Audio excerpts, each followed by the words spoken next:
Hi everyone, I'm Callie. Welcome back into the channel. Today we're going to be playing another episode of Mass Effect 3. Last episode was everything and more that I thought would be the intro of another amazing Mass Effect game. I was just absolutely blown away.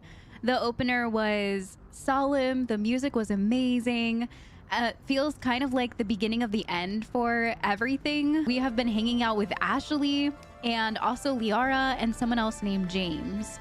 So those have been the three people we have been running around with in the very beginning of Mass Effect 3. Also Captain Anderson, who I don't know if he's going to be okay. We left him back on Earth in turmoil. It didn't seem like a very good situation at all. I wish that we could have stayed by and helped him fight off some of the Reapers, at least a little bit, and then he would come back on board with us, but he was ready to go fight alongside of his crew. And honestly, it is a very noble thing for him to do, but I just feel like he can't walk away from that one alive. Not after what we saw as we were departing to go head out to Mars. And I'm nervous that Captain Anderson, we're gonna get a message or something that tells us he is no longer with us because of how we left him and the state that we left him in. So we went to Mars, we found Liara, which was awesome. I explained all of my feelings in that last video. I think it's really great that we're back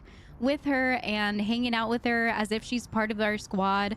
I'm not sure what the rest of this game has in store for us with her, but I am excited that right away in Mass Effect 3, it kind of felt like home when we ran into Liara. It felt like home. I'm excited to get to talk to her more. Hopefully there's more dialogue right away. We do have to go and sit in front of the council in the Citadel where we're currently stationed. Ashley is also in the hospital right now because that crazy robot lady that Cerberus sicked on us really caused her a lot of critical injuries. We're gonna go check on her and walk around the Citadel a bit today, and I am very excited to see how the Citadel looks in Mass Effect 3.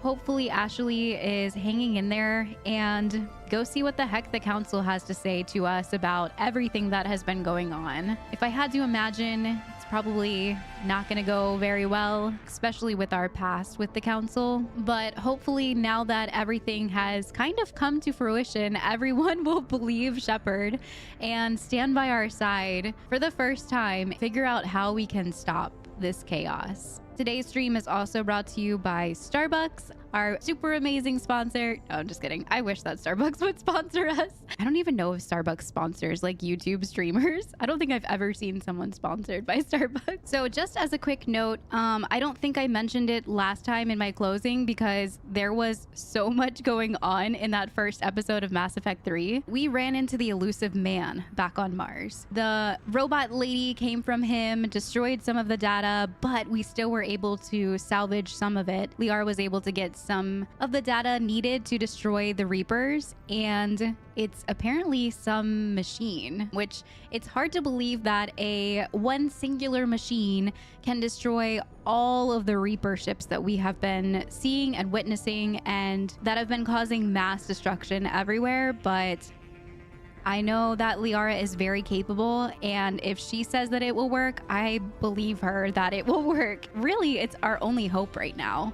But the elusive man wanted to destroy this data. He thinks that there is a way that we can use the Prothean archives to destroy the Reapers / take over the Reapers and start to control humanity through the elusive man. And I think that this is an awful idea.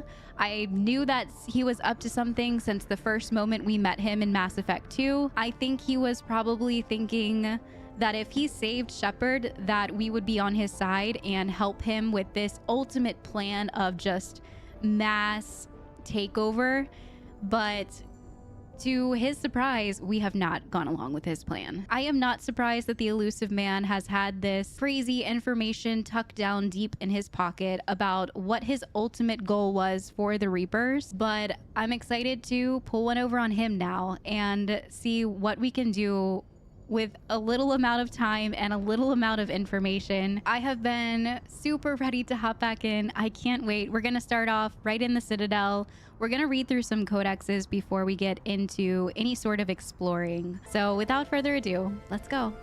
A lot of these are duplicates from Mass Effect 1 and Mass Effect 2, but there were a couple that I thought that we could touch on here coming in now. We have like a known associates tab, and I don't think that we have had that previously. I think it's really cool that everyone in here is in the known associates. That's actually really, I think that's a new tab. I could be wrong, but I noticed that one. And I also want to touch on the Reapers, and I do like looking through the ME timeline when I first start out in the ME games. So 2183 was when everything happened with Saren, and when we got ambushed, the SSV Normandy went down and we were presumed dead. 2 years later, when we were brought back from Cerberus, it says in 85, an alien race known as the Collectors abducted thousands of human colonists in the Terminus systems. Commander Shepard leads a team beyond the Omega-4 relay to attack the Collectors where they live, stopping the abductions. And not even probably a year later is when the Reapers started to take over and came into the system. They're doing everything that they're doing now. So I just thought it was interesting that not even 3 years later, since the start of everything that happened with the Reapers, and it's so fast moving. It's crazy. All right, so let's go ahead and read about the Reapers since we're talking about them. The Reaper, called Harbinger, is believed to be the oldest and largest in the Reaper Armada. From the reaches of dark space, Harbinger managed to control the Collectors, a race of human-sized insectoid bipeds, as it sent them on a campaign to kill and gather humans from vulnerable colonies. The Collectors became a terrifying force in the galaxy, responsible for the murder of hundreds of thousands. Surviving colonists have described the tone of Harbinger's threats heard through the Collectors as they attacked as visceral and terrifying. Alliance intelligence has tentatively identified Harbinger as one of the Reapers leading the attack on Earth. Yeah, so it wasn't even the Collectors. And a really sad moment in the end of Mass Effect 2, when the Collector is like holding on to the control panel and you hear Harbinger like releasing control, and you start to see like the Collector look behind and just kind of accept their fate. And it was such a like chilling, sad moment. I don't think I ever talked about it because there was a lot of other stuff to talk about in the end of Mass Effect 2. I know that I commented on a couple of you guys about how it was really sad to watch them be controlled, and then once that control was lifted, to realize what was actually happening and what was going on. It's really, really sad. And it was a very touching moment of the Collector just kind of like holding on to the console and accepting the end. It was very moving.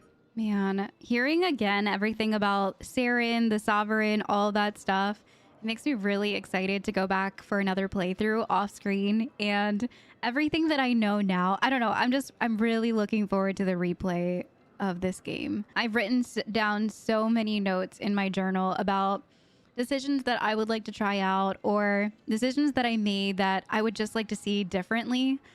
So I'm very, very excited, and just like going through and reiterating all of this stuff and how amazing my time in this game has been so far. It's just bringing back some good memories. Cannibals are frontline Reaper units created from corrupted Batarians. The nickname refers to their propensity to devour the bodies of fallen comrades. I see it now. This triggers a biochemical process through which the cannibals spontaneously heal themselves and grow new chitinous armor. The transformation also appears to give cannibals a greater awareness of their surroundings, leading to more strategic behavior and careful use of battlefield cover. That's crazy. I see the Batarian resemblance now. I can't believe I didn't put that together before. I think it's because I hate zombies, and just like looking at them, I just don't really love any sort of zombies. I have recurring nightmares of zombie apocalypses. The Reapers use large groups of husks to overwhelm the enemy, Oh, this is kind of funny, but I just heard it. I've heard it several times before. I've never said anything about it. The way he says overwhelm, or like it reminds me of Family Guy.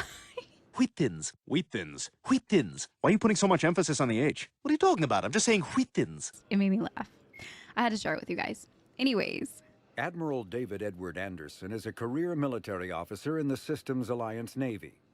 Born in London in 2137, he later moved to Arcturus Station and became the first graduate of the Alliance's now renowned N7 Marine program.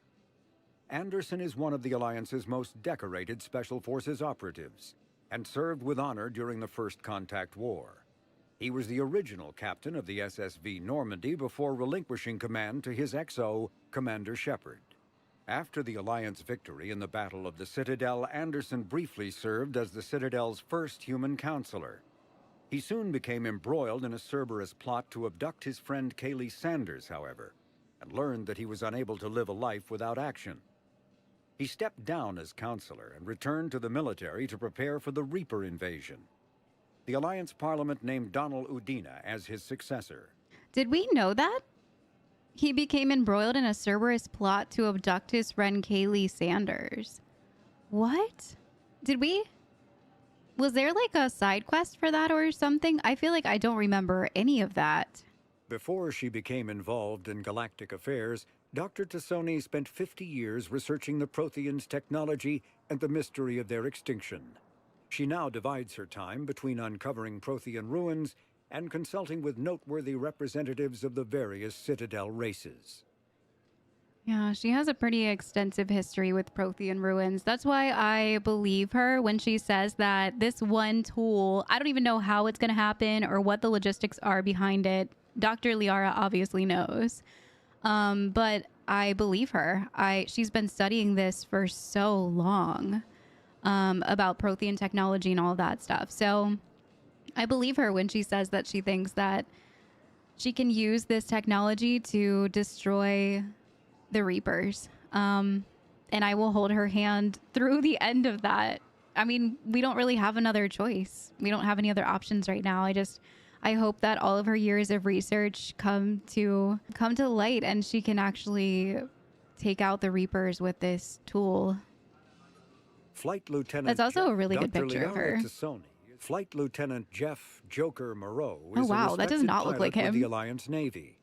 Born and raised on Arcturus Station, he is widely considered to be the best helmsman in the Systems Alliance. What did they do to him? Moreau Why does his enlisted eyes look with like the Navy that? directly out of school and quickly gained the respect of his superiors. He served as pilot of both the Normandy SR-1 and its successor, the SR-2, and was at their respective helms during the Battle of the Citadel and the assault on the Collectors. Moreau suffers from Vrolik syndrome, a rare debilitating disorder also known as brittle bone disease. Joker's awesome. I'm excited that we've already had a conversation with him aboard the Normandy, so he's still flying it. That does not look like him, though. His eyes look very strange. Maybe it's just a bad angle. Okay, it was just in the Codex. So there's Cerberus Centurion, Cerberus Guardian, and Cerberus Trooper. And we took the mask off of one of the Cerberus Troopers and saw what was going on with them. They have been, as Tim likes to say, upgrading them. So I don't know what the heck he's doing or what his ultimate plan is besides obviously mass takeover of everybody in the entire system, but it's pretty creepy. So Cerberus Centurion. Centurions are Cerberus's frontline tacticians. They are meant to enact the elusive man's strategic goals, although it is clear that they have leeway to adapt as an encounter develops. The only useful intelligence that the Alliance has gathered on Centurions relates to their armament. Each Centurion carries an M96 Maddock heavy rifle modified to launch smoke grenades. Ah, that's why it was so smoky in that one area. Leaving enemies vulnerable to crossfire. Yeah, it definitely made it much more difficult to find targets in that. I was wondering why it was so smoky. I do notice that they're using a lot more grenades and a lot more, I guess, smoke grenades, but definitely noticed the uptick in use of throwables. Guardians, the Cerberus equivalent of human tanks, are slow-moving soldiers who carry enormous polycrystalline composite shields. Like juggernaut type things. The weight of the shield requires an armored suit equipped with hydraulic assists and a dedicated power supply. Combining this exceptional protection with a suite of environment mapping system, Guardians focus on flanking opponents to flush them from cover. A Guardian's slow but relentless approach is intended to demoralize enemies as well as draw their fire, but rip away their shields and Guardians become little more than cannon fodder, which is very true. When we were using Liara's ability to kind of like yeet people into the sky, once they were away from their shield, they were just mashed potatoes. But yeah, they're gaining an army. They're making an army. So troopers. Assault troopers are the backbone of Cerberus forces. Those candidates who make it through the grueling basic training are submitted to an intensive psychological program that renders them fearless, disciplined, and unrelenting. Outfitted with custom-designed armor and rifles, these soldiers function with determined precision and practice teamwork. The first to rush into fight, assault troopers often work in tandem with more powerful units. They make strategic use of this scenario, keeping their opponents occupied until it is too late to react to the combined Cerberus force bearing down on them. Man, I wish that he would have taken us up on the offer to work with us, because we have our backs against the wall here. And without the elusive man's money and his time, I worry about how we're going to get through this, how we're going to make that new Prothean tool that we found. I have questions about it. And now to find out that he's making this crazy army, it's very suspicious. Okay, so let's take a look at what we're doing here. So we have priority the Citadel. The Council must be informed of the Reaper threat and the Prothean device that may be able to stop the Reapers. Go to Councilor Udina's office on the Citadel and convince the Council to send help for the fight against the Reapers. So they have been in a meeting, I think. They're like in a meeting currently. Captain Bailey, well, I guess now Commander Bailey, told us that we can go walk around for a little bit, go check on Ashley before we meet with them. So I'm going to take him up on that offer and kind of do some like walking around. Oh my God. They look so much more real. It's kind of like creeping me out. Now that I know what I know about the creepers, about the keepers. Right? I saw it dock. It was last seen on Earth. Did Commander Shepard escape? She did, didn't she? So why would she be here unless she's seeing the Council? Ma'am, I can't talk about that. You don't have to. Commander Shepard. Oh, she knows I'm here. Diana Allers. Is this another one of those? What's going on here? Commander, just who I was looking for. Diana Allers, Alliance News Network. I think we can help each other. I suppose you want an interview? Even better. I'm a military reporter with the show called Battle Space. We're carried on just about all Council planets. My producers want me embedded on a human ship, and I want that ship to be the Normandy. Why would I want that? Wars can be won or lost in the editing room, and this war needs to be won. I've got Alliance security clearance and operate without a crew. You get veto power over the segments I file. Can you handle an arrangement like that?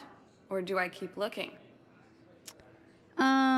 I guess we could do a trial run. Oh, these reporters. I think we've punched one of them in the face before. Let's do a trial run. Okay. Tell your producers yes for now. We'll see how it works out. Report to the ship as soon as possible. Any questions? How much gear can I bring? 1 footlocker. Aye, aye, Commander. Interesting. Okay. So we got another Codex update. Alliance News Network.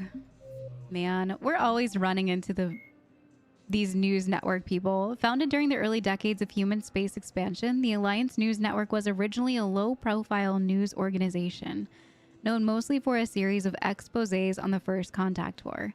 With a focus on galaxy-wide reporting, the ANN opened bureaus on planets across known space, winning a few awards for excellence and earning a multi-species audience. The Alliance News Network has never been funded by the Systems Alliance, despite what its name might imply. This led to regular confusion among those who are not in the know, although the network's recent high-profile sale to a media conglomerate made the ownership structure clearer. Recent high-profile sale to a media conglomerate. I'm regretting the decision to let her on board now. The new management has opted for a more sensational approach. This is particularly obvious from changes to its roster of reporters, with a few of the network's luminaries retiring or joining other news organizations. The network's increasingly lurid programming has gained wide attention as well as sorely needed ratings. All the proof that management needed to validate its course. Nonetheless, ANN insists that integrity and credibility are invaluable standards in the newsroom. Battlespace is among ANN's highest rated programs, known for a particularly titillating breed of reporting. Among the show's most noteworthy segments are Diana Alder's dispatches from the front lines. The network calls her reports gritty and realistic, but she has been criticized for her unabashed focus on the violence of war. Even critics of Alder's agree, however, that despite her often graphic visuals, the facts she reports are just that, facts. All right, well, I am kind of not regretting it as much now. I'm a little bit nervous about who this high-profile media conglomerate guy is that apparently bought them out or something. But I do like that she's reporting on actual news. It's pretty interesting. War asset acquired. What the heck does that mean? War asset acquired. Okay.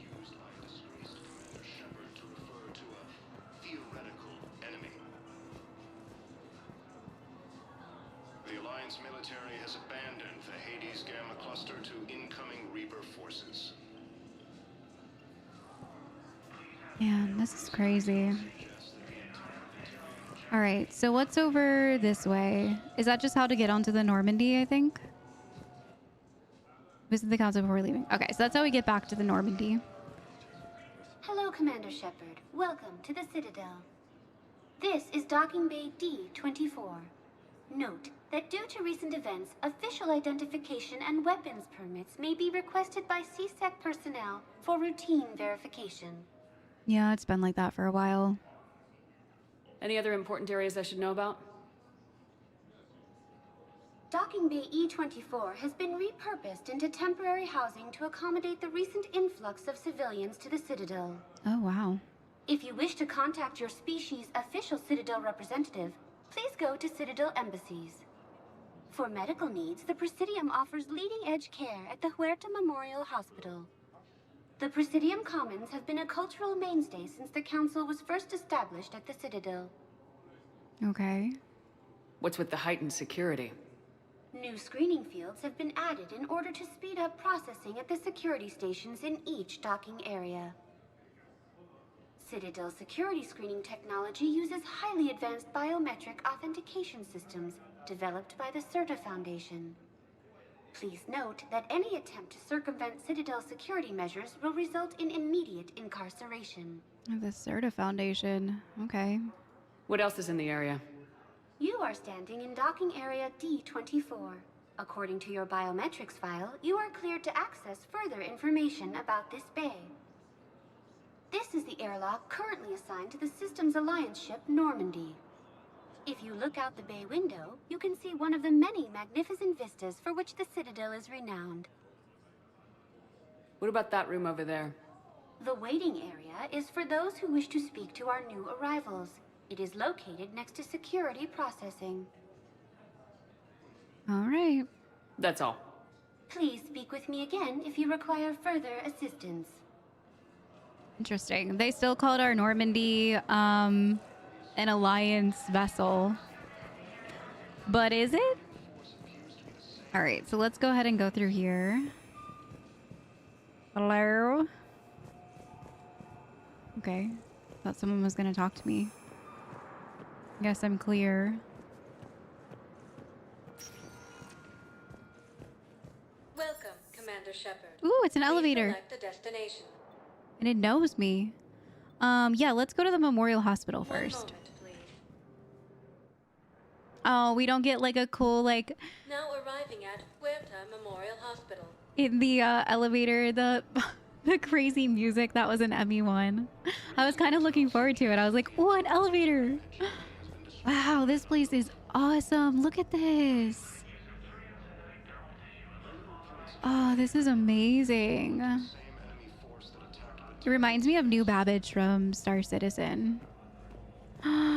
Look at Tells me this. you've refused to bathe and you only want to talk to another Asari.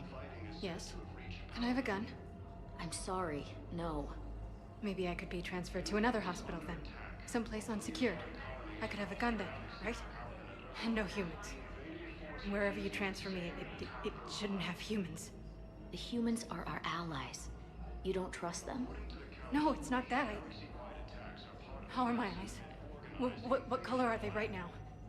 Maybe you could tell me what happened.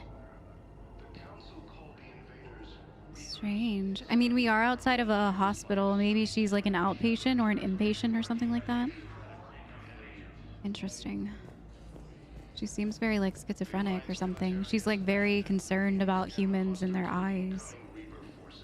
What's this? Serta supplies? Welcome to Serta. Whoa, look. How much money do we have? We have Serta 35,000. is a non-profit organization dedicated to the medical needs of all sapient life. Serta owns everything. Are these actual books? Thank you for coming to Serta. How can we help you? All right, well, let's definitely get this metagel capacity increase. I'm not sure what we can do with All profits from flowers sales go to help new medical research. and candies. Interesting. Rumi, his Thank you for coming to remembrance. Serta. How can we help you? The works of Rumi, a 13th century earth poet, have been continuously in print since the 20th century. All profits This from edition of sales his go to help poems new was medical created research. a few years ago to mark the 900th anniversary of his death. Wow. Serta is a non-profit organization dedicated to the medical needs of All all right. sapient life. For now, I'm just gonna buy the flowers because I don't want to Serta spend too is much a money. non-profit organization dedicated to the medical needs of all sapient life. But maybe we can put him on the Normandy or something. It's Dr. Chakwas. Shepard, there you are. Dr. Chakwas, you're here? I'm working at an Alliance R&D lab down in Shelter Wards, coordinating closely with Admiral Hackett. I heard you escaped Earth in the Normandy, and that someone was critically injured. I came as fast as I could. We had a run-in with the Cerberus synthetic on Mars. Ashley took the worst of it. How is she doing? Very well, all things considered. I'm impressed with Lieutenant Commander Williams' resilience, as well as Dr. Michel's expertise. I wish I could have been there to help on Mars. Oh, what have you been up to? It's been 6 months, Doctor. How have you been? Good. I've been fortunate. When they impounded Normandy, the Alliance didn't really know what to do with me. I was never officially part of Cerberus, and I'd gotten a proper leave of absence from my previous post. So you hadn't technically done anything wrong by joining me to defeat the Collectors. Yes, though I suppose if you were judged to be a war criminal, I would have been tried as an accessory. You belong on the Normandy. I hope that she comes back.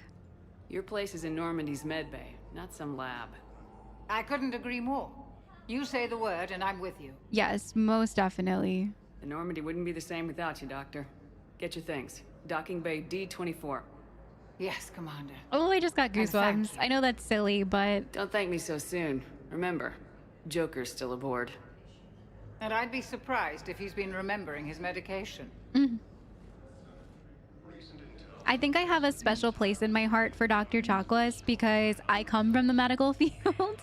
And just like having that conversation with her in ME1 and also like sitting down and having a bottle of wine with her in ME2 when I thought that our entire crew was gone and nobody really was. Dr. Chakwas and Joker were like the two that I felt like, okay, I can do this. I can make it in this game because we lost everyone. We lost Rex. He was doing his own thing. We lost everybody else. It was just like starting fresh, and Dr. Chakwas and Jeff were like the two people that helped me feel like it was still the Normandy, and I'm still Shepard, and I think I've grown an attachment to Dr. Chakwas. Whoa.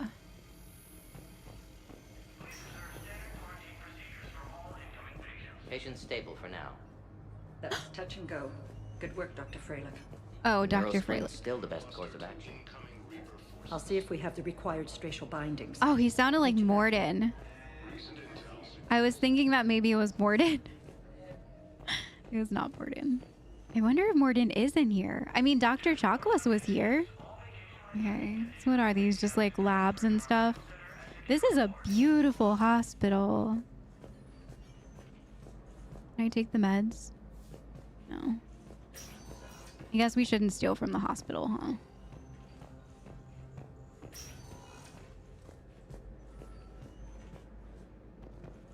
Alright, let's just check the rooms. See if we can find Ashley in one of them. Alright, that looks like it connected there. Well, we need to prescribe you another round of antibiotics. For when I ship out? I have some bad news. Your squad applied the Medigel correctly, but infection had already set in by the time they found you. I'm sorry. I'm afraid we have to remove your leg below the knee. What? Aww. But I don't understand it. It doesn't even hurt. It would if we took you off the painkillers, Lieutenant. Oh, that's so sad.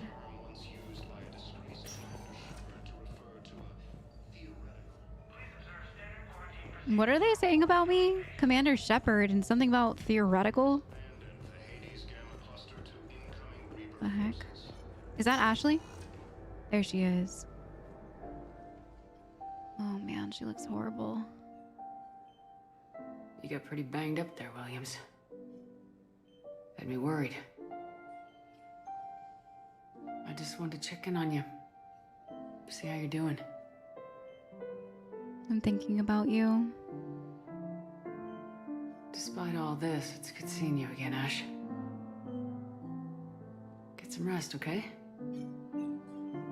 I'll come by when you're feeling better. We'll talk. You need anything, Doc, let me know. Okay, Ash.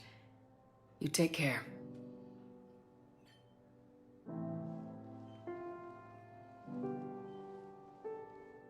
I'll see you soon. Oh, the music in this game. My goodness. I hope that she's gonna be okay. I'm just glad that she's alive. I just hope that she actually wakes up. Alright, I think we've looked at everything that we can in the hospital. So let's go out and go to the embassy now. I think that's our next stop.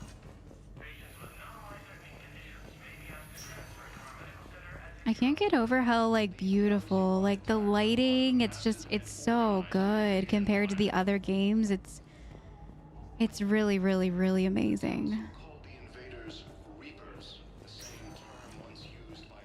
Welcome, Commander Shepard. Please, one moment, please. Okay, so to the embassies. Now arriving at Presidium Embassy. All right, let's see what Udina has to say. Hello, Commander Shepard. Welcome to Citadel Embassies. The current human ambassador is Dominic Osoba. Commander Bailey is the CSEC officer on duty. You will find him in the Citadel Security District office. Wow, he got a nice upgrade. What else is in the area? This area is reserved for human embassy personnel and attending CSEC security. Okay. The human embassy prides itself on offering swift assistance to any who fall under its auspices. That's it. Thanks. Please speak with me again if you require further assistance. Okay. Early reports indicate that Earth has fallen to the same enemy force. Look at this poster. Hackett Alliance, join the fight. That's a great poster. We need to get on him about that one. All right, so I don't really know where I'm supposed to go. I'm just kind of glued to the posters right now. Do you have a career waiting in Eternal Affairs? CSEC. All right, I don't think I can go in any of these places. I'm just kind of seeing if I can talk to anyone. We had a journal update. A Volus diplomat needs a Prothean obelisk. Recover it from the Shrike Abyssal and return it to him at the Citadel Embassies. What? When did we even hear about that?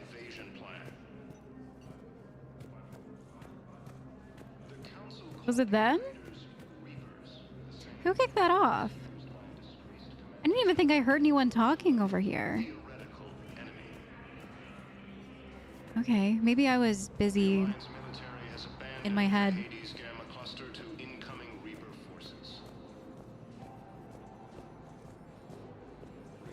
Okay. Not really sure where I should be going. I guess up here.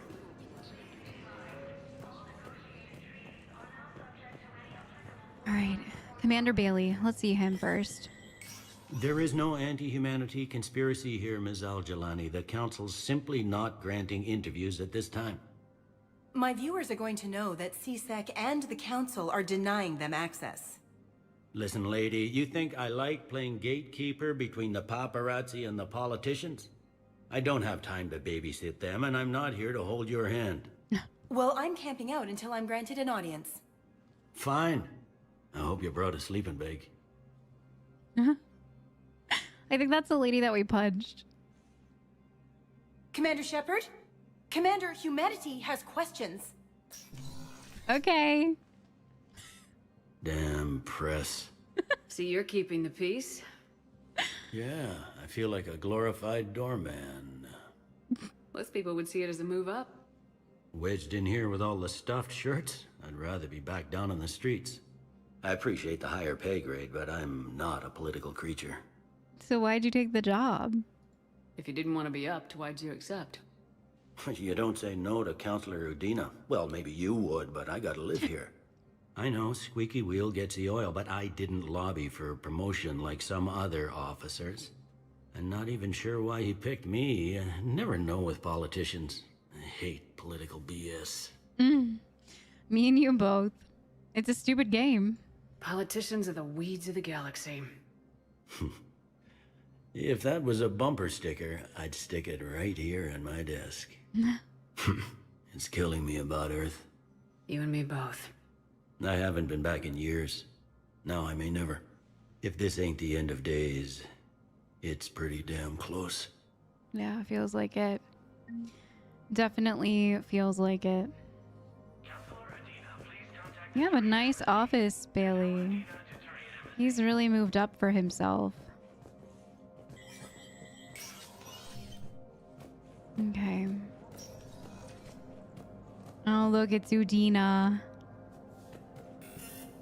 Just want to go look around the corner real quick before we embark on this next conversation. His first name's Donald. Did I know that? Commander, Councilor Udina said you'd be coming. If you'll follow me, the Council is already in session. Okay. Councilor, Straighten the up. Reapers are in our space as well. Earth is no more or less important than any Council homeworld. But Earth was the first Council world hit. By all reports, it faces the brunt of the attack. How do you know this is the brunt? New Reaper fronts are opening up everywhere. The reports are accurate. Earth was attacked. A full-scale invasion. And it's just the beginning. We need your help. Everything you can spare. Earth may be suffering, but our worlds are falling too. The Turians have lost Tatris. We must fight this enemy together. Need I remind you that the last time we fought the Reapers, Shepard sacrificed the Council to protect human interests? True, but in the end we survived because we followed Shepard's lead. And what if that's not enough this time? The reports are dire. If we throw everything we have at the Reapers on Earth and lose, what then? I don't expect you to follow me without a plan. Councilors, we have that plan, a blueprint, created by the Protheans during their war with the Reapers. Prothean? What is it exactly? We're still piecing it together, but it appears to be a weapon of some sort. And this is capable of destroying the Reapers? So it would seem. It's immense and intricate. This is a fool's errand. The Protheans were wiped out by the Reapers. Clearly, the weapon is flawed. It was incomplete. There was a missing component, here. Something referred to only as the catalyst. But they ran out of time before they could finish building it. Do you believe in this, Shepard? After what you've seen of the Reapers? I believe in trying, yeah. Liara believes it can work, and so do I. And while I haven't always agreed with Udina, he's right about this. We need to stand together, now more than ever. The Reapers won't stop at Earth. They'll destroy every organic being in the galaxy if we don't find a way to stop them.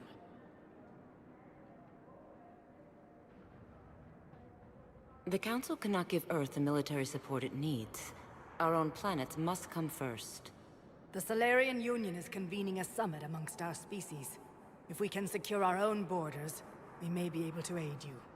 Our fleets are also engaged. Honesty is all I can offer, Commander. I will not make a promise of rescue that I cannot keep. But Earth is crumbling. Shepard, meet me in my office. This is ridiculous. I hope that's an offer of support. I'll be digging up what I can on this Prothean device, Shepard.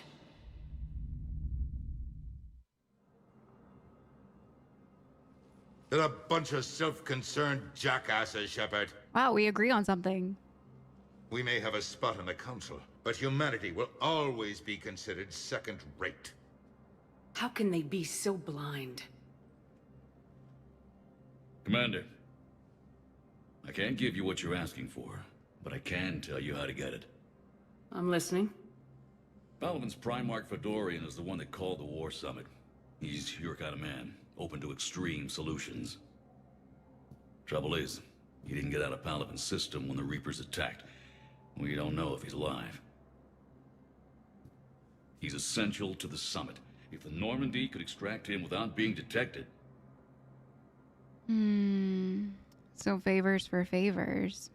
You want me to rescue his ass in the hopes he considers helping Earth? Put bluntly, yes. I shouldn't even be telling you about it. But we need Fedorian alive, and your ship can get him. Save the Primarch, gain an ally. One with the power to grant you what you're looking for. Well, the Reapers ravage Earth. Your Councilor was right. We need to work together.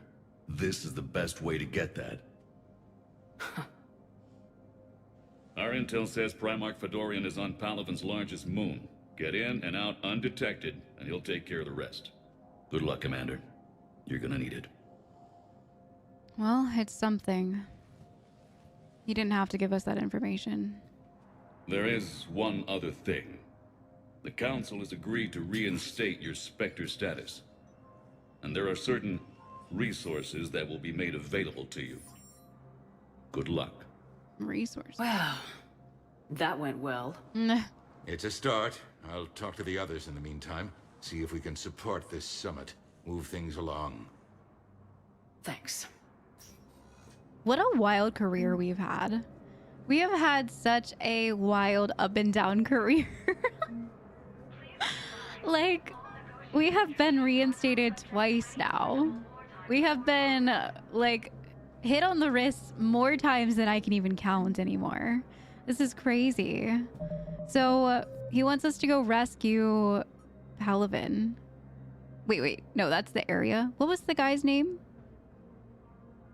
Primarch Fedorian of the Turian hierarchy has called a war summit that presents an opportunity for the Alliance to request help building the Crucible. The Crucible? What is that? Unfortunately, Fedorian was caught in the Reaper attack on Palaven. Fedorian, that's his name. Rescue the Turian Primarch from Palaven's moon. Okay. We had a bunch of codexes pop up as well. Admiral Stephen Hackett is a Dr. Dr. Chakwas. Karen Chakwas is a trauma surgeon and a major in the Alliance Navy. She served on the SSV Normandy under both Captain Anderson and Commander Shepard, and was aboard the ship when it was destroyed by the Collectors.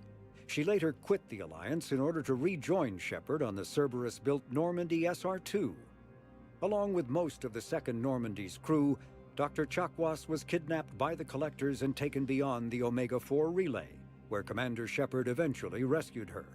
After the Alliance impounded the Normandy SR-2, an inquiry found that Dr. Chakwas had no significant role in or provable knowledge of Cerberus's criminal activities.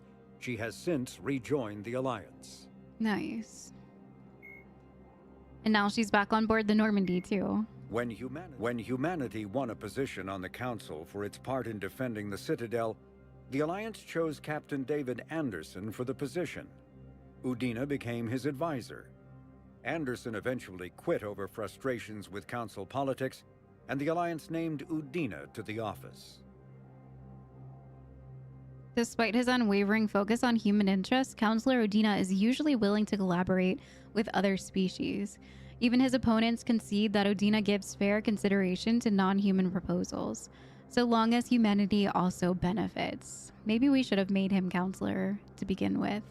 I had some qualms with Udina back in ME1, the end of ME1. That's why I named Anderson as the new council member.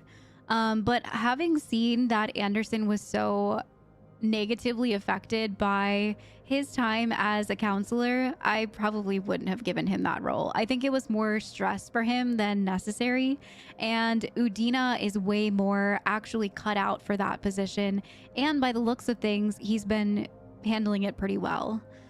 So I think that in my notebook of like replayability, I would definitely not give that role to Anderson. I respect the heck out of Anderson. I feel like that role just did not fit him very well, unfortunately. He's too stressed out. Like, he stresses out about everything. And eventually that was his undoing too, because he was stressed out about the council politics. And every time that we talked to him, he was just like, I'm just another day in the office. Like, he was so unhappy in his role. So I wouldn't bestow that position on him again. I feel kind of bad for doing it.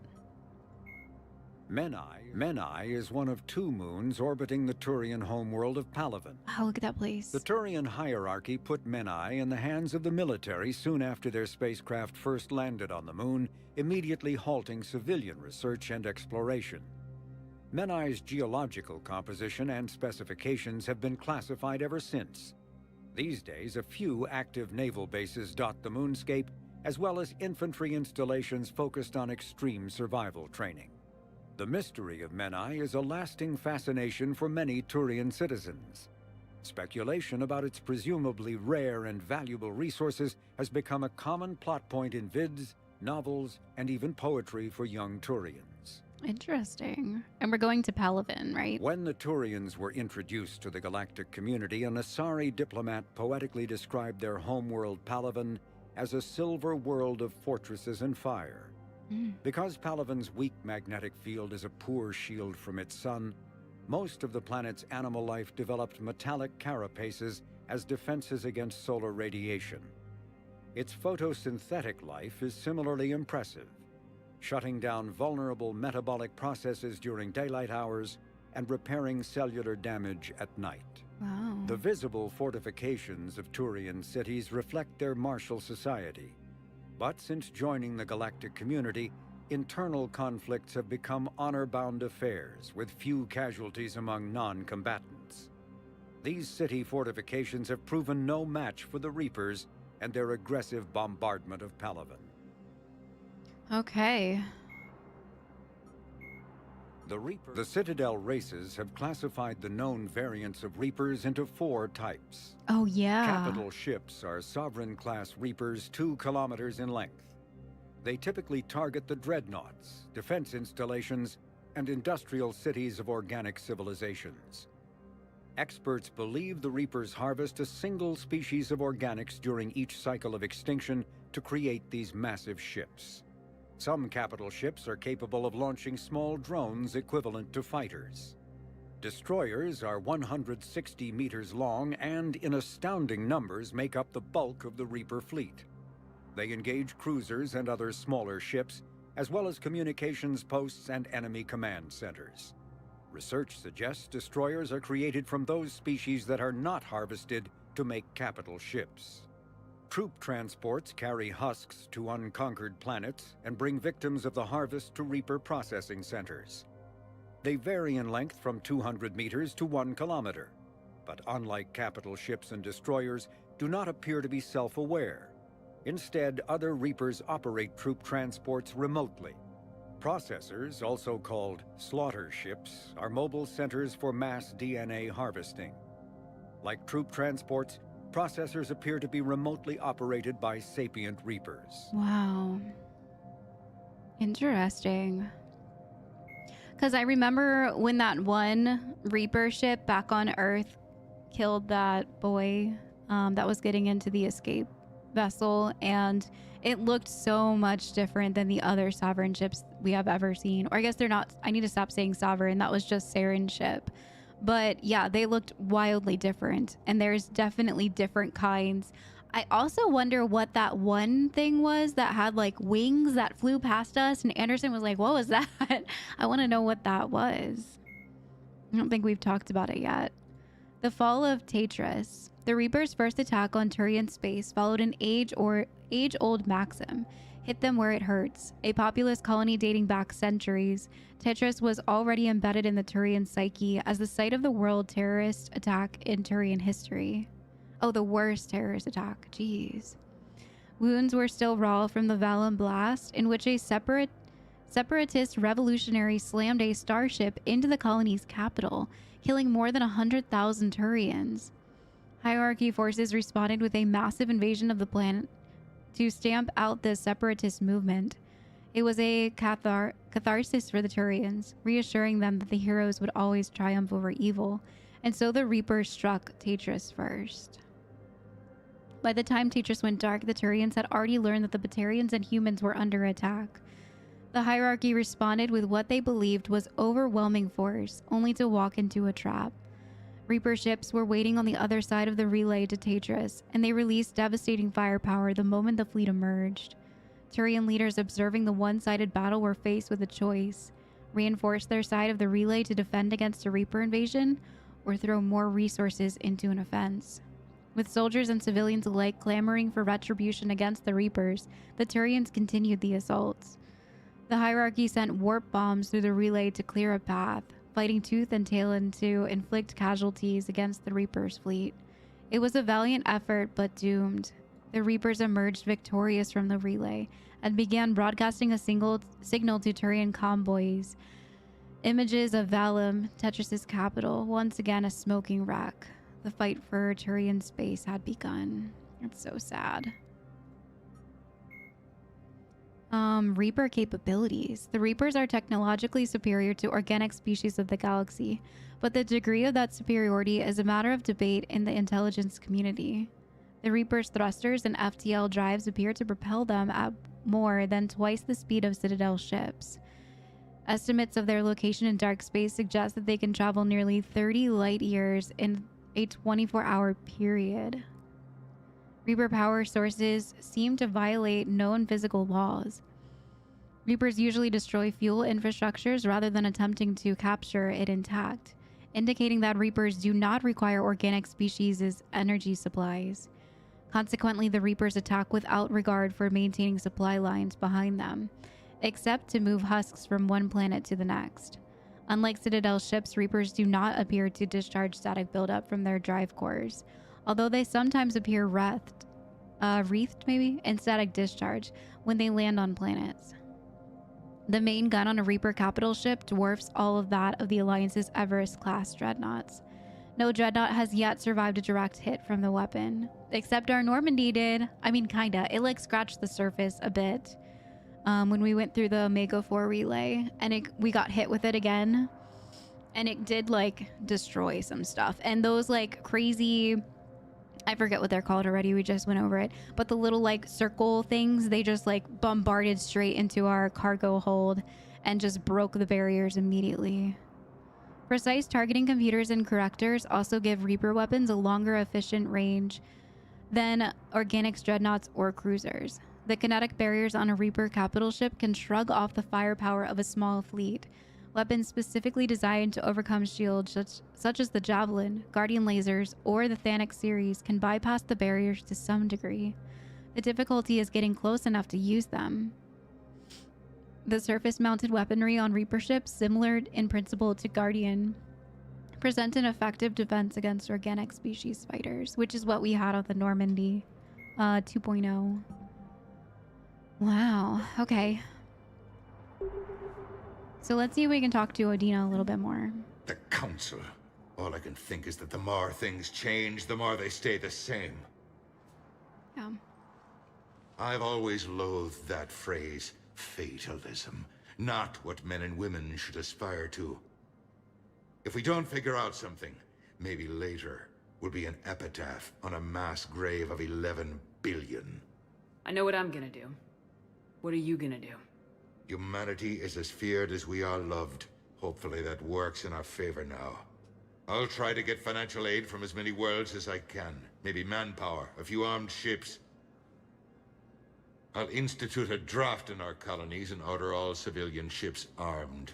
Work on the Prothean device will be around the clock.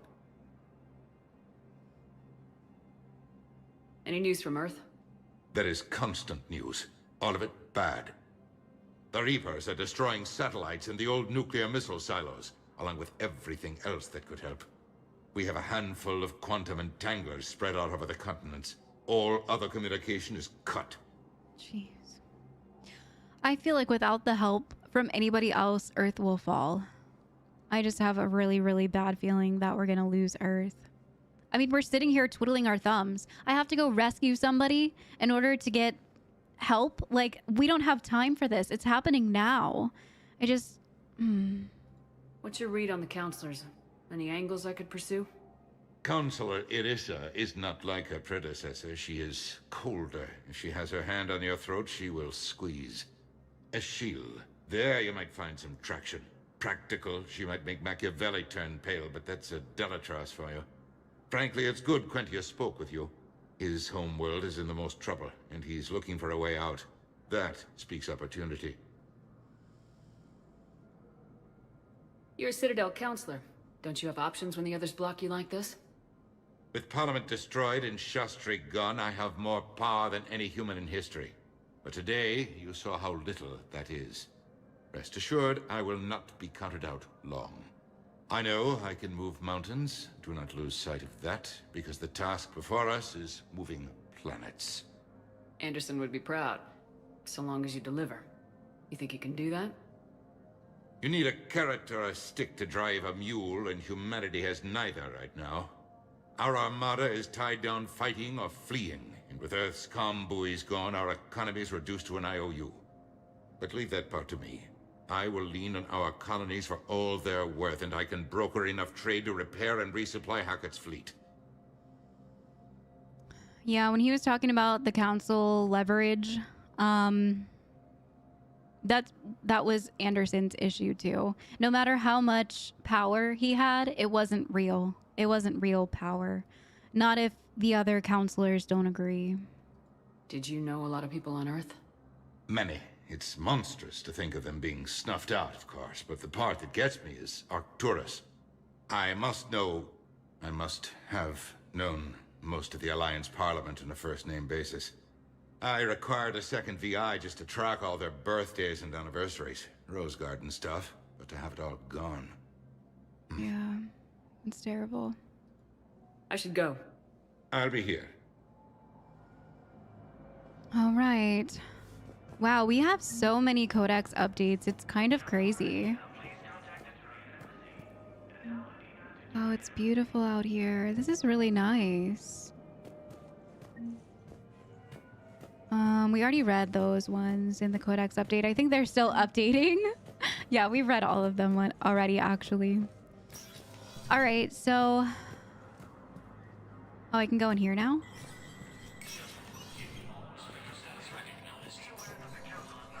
What is this place?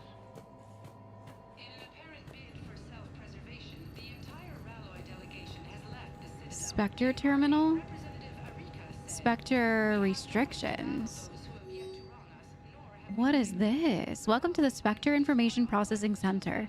This terminal offers secure information access and support for authorization of covert operations or requisitions. It is restricted to operatives currently on active duty with special tactics and reconnaissance. Any operation requiring payment can be executed at the terminal nearby, which supports secure and untraceable finance transactions. Quarian fleet intel. Quarian pilgrim Jen Volin, Nar Nima, on the Citadel received a large credit transfer from the fleet. Jen Volin purchased tech, including high-end weapon mounts and kinetic barrier emitters, from several ship service centers. On Ilium, another Quarian pilgrim, unidentified, was observed searching for a ship traveling close to the Perseus Veil. The pilgrim was later heard saying that his pilgrimage was recalled. Data suggests that Quarian fleet is withdrawing its pilgrims and upgrading ships for combat somewhere near the Perseus Veil. They're getting ready for war. This could be a reaction to the Reaper invasion, but no former offer or request for assistance has come. Intel suggests the Quarian may instead be preparing for conflict with Geth. So they're doing it. They're gonna go to war with the Geth. Super disappointing to hear. Look, it's the Black Widow. Ooh, so this is where I can buy all of these. How much is it? 125k. Holy. And we have some N7 Defender armor. All right, so this is where we come to buy some like pretty nice stuff when we have money. It's a lot of money for the Widow. It's also kind of silly that I picked up the Widow in ME2 and they're like, nope, you gotta pay for it now. A shooting range? What's this? Wow, this is cool. So we can use any gun? Oh, wow, look at that. And there's like ammo and stuff set out here. Target distance. Oh, this is cool.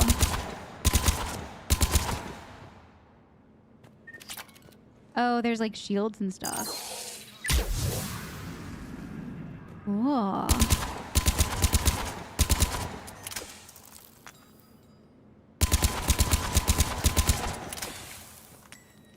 Pretty cool. Ooh, weapon bench. Okay, I did want to look at this. So I saw that my weight is like maximum and my power recharge speed is negative 200%. So I'm guessing that I need to take some guns off of me. I am going to take the shotgun off because I don't use shotgun pretty much ever. Pistol, submachine gun, and my sniper rifle. I think that's what I'm going to keep for now. We can't make any other... Oh, yeah, don't we have, like, a scope for this or something?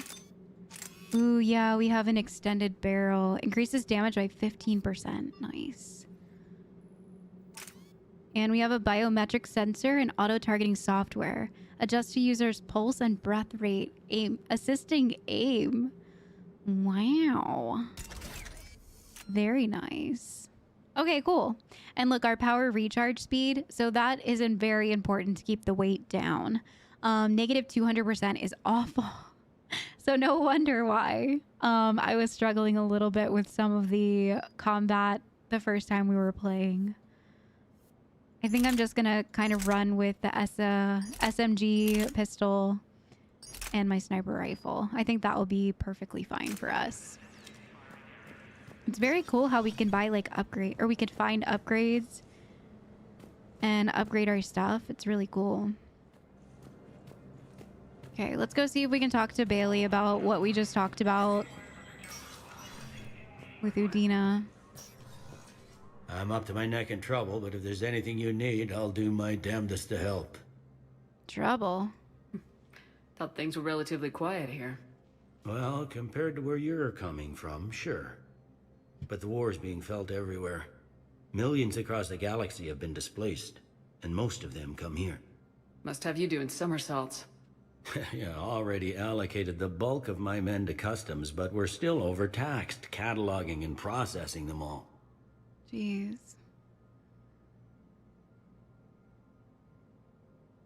Is the Citadel gearing up for war? There's a false sense of security here. Even people from worlds that have gone down act like they're safe. Well, I guess it's not just human nature. We all lie to ourselves to deal with horror. Yeah, every day. Every single day. Anything important going on around here? You kidding? With the Reapers running roughshod through the galaxy, it seemed like the Council is in constant session. We got more ambassadors and dignitaries here than ever before pleading their cases. But that's just the tip of the iceberg, really. It was Udina who made you a commander, huh? Yeah, he's become an even bigger shot around here. Got a lot of ambition. He suspected Executor Palin was conspiring against the Council and had me investigate. Find anything incriminating? Yeah, enough to arrest him. And when Palin resisted, I was forced to kill him. Whoa. Udina rewarded me with the promotion. And near as I can tell, being a commander just means I'm putting out different fires. Yeah. That's crazy. You got loved ones out there? Somewhere. Ex-wife I lost track of, and a son and daughter. They're still on Earth. I'm sorry, Bailey. Yeah, I'm just like everyone else. I'm losing myself and things I can control. And at the moment, that means creating the illusion of security here.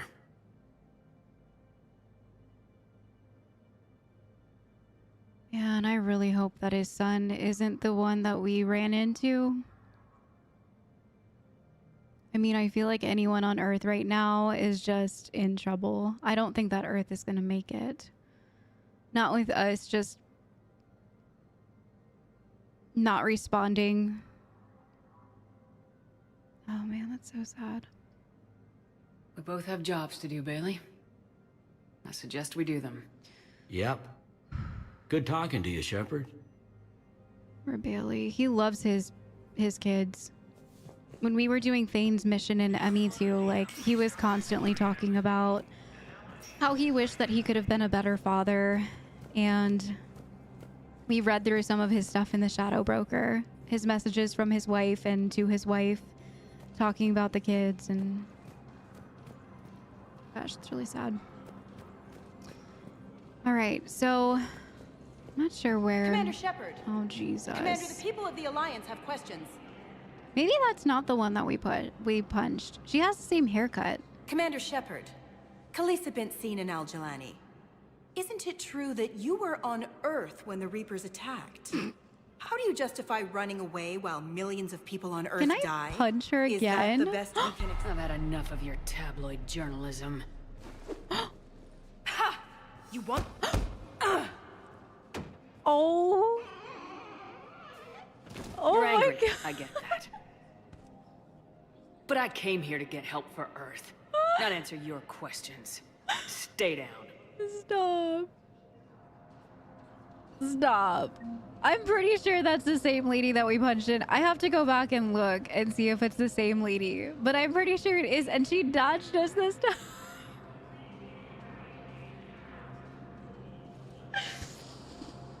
Oh my God. The slow, like, fall and the screeching against the glass. That was awesome. Welcome, Commander Shepard.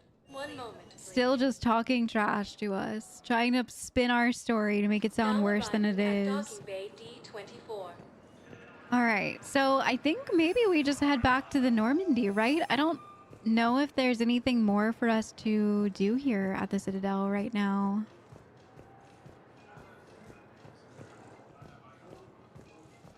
Maybe we can walk around the Normandy and maybe our crew's on there? Please be on there. What's this?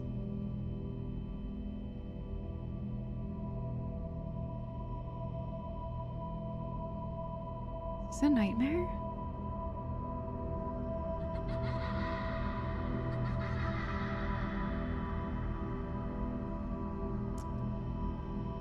It's the little boy.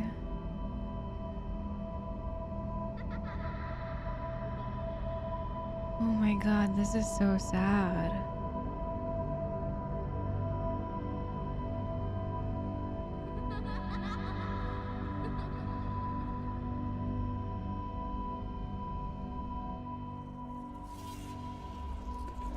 Stop. Why is this creepy?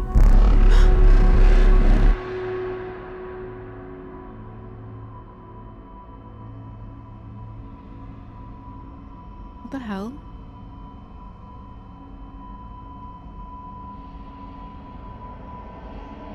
What is happening?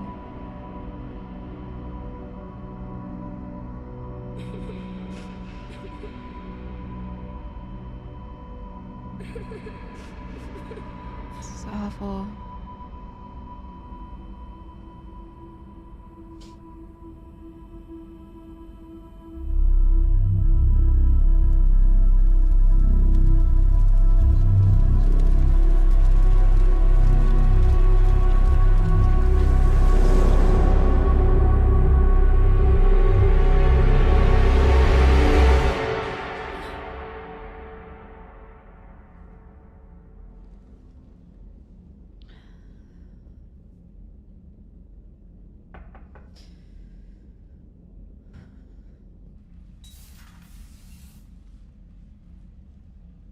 Liara, can I help you? I've been forwarding the Turian Councilor information on the Prothean device. It can't be built without Council support, but he's not budging until their Primarch is safe. I know. Are you all right? I've definitely been better. I didn't get what you'd call a good night's rest. There's more to it than that, isn't there? What's really bothering you? The galaxy's infighting. Everyone back on Earth. I mean, yeah, everyone back on Earth is just being left while we're sitting over here twiddling our thumbs. It's unfair. When the Reapers hit, I could hear people screaming in the streets below me. We left a lot of them behind. There's no way for you to save them all. But I know you're doing everything you can, and you'll get back there in time to help. I hope you're right. Don't blame yourself, Commander. Commander Shepard?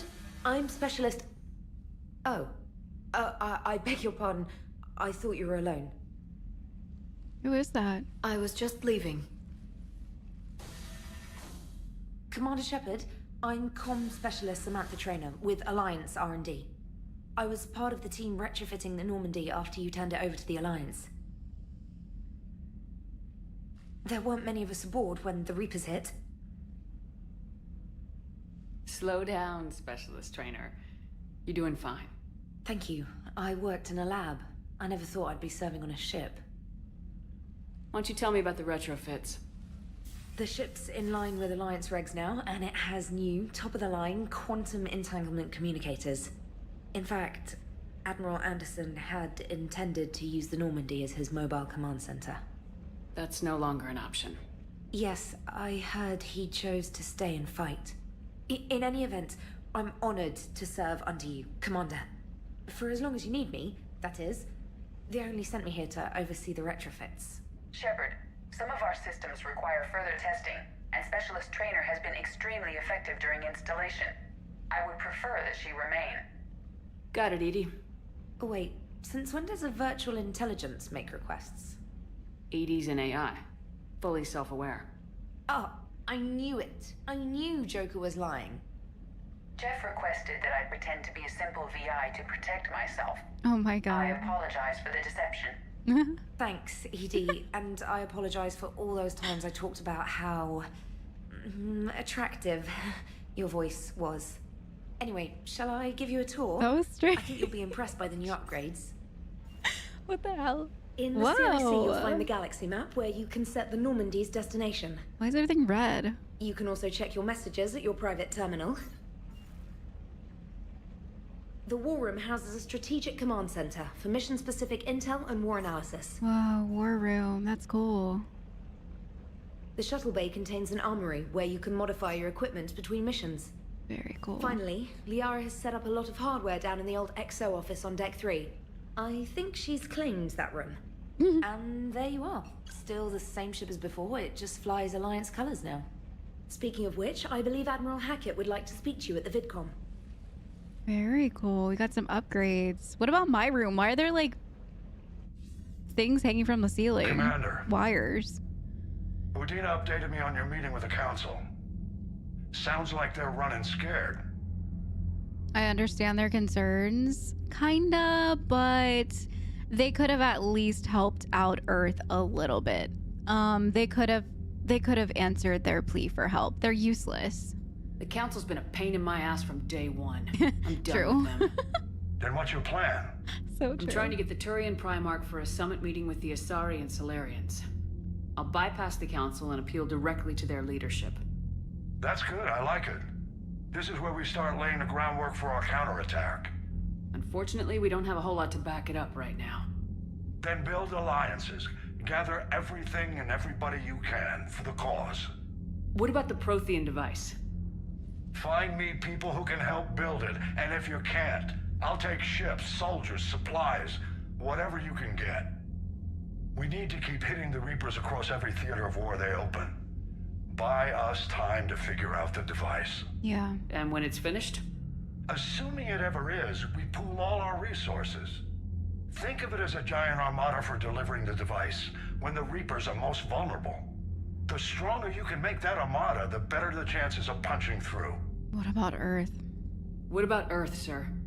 We'll just have to hope Anderson and what's left of the Alliance forces can hold out until we've dealt with the enemy. I understand. Good. Then make it happen, Commander. I'll be expecting regular updates on your progress. Hack it out.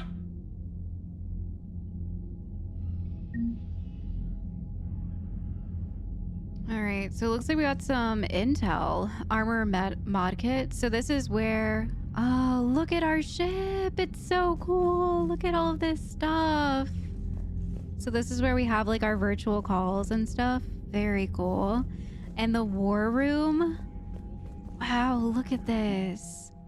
War assets. The people, weapons, armies, and fleets that you've accumulated are your war assets. The overall readiness of the galaxy determines how effectively these assets will perform in the final battle.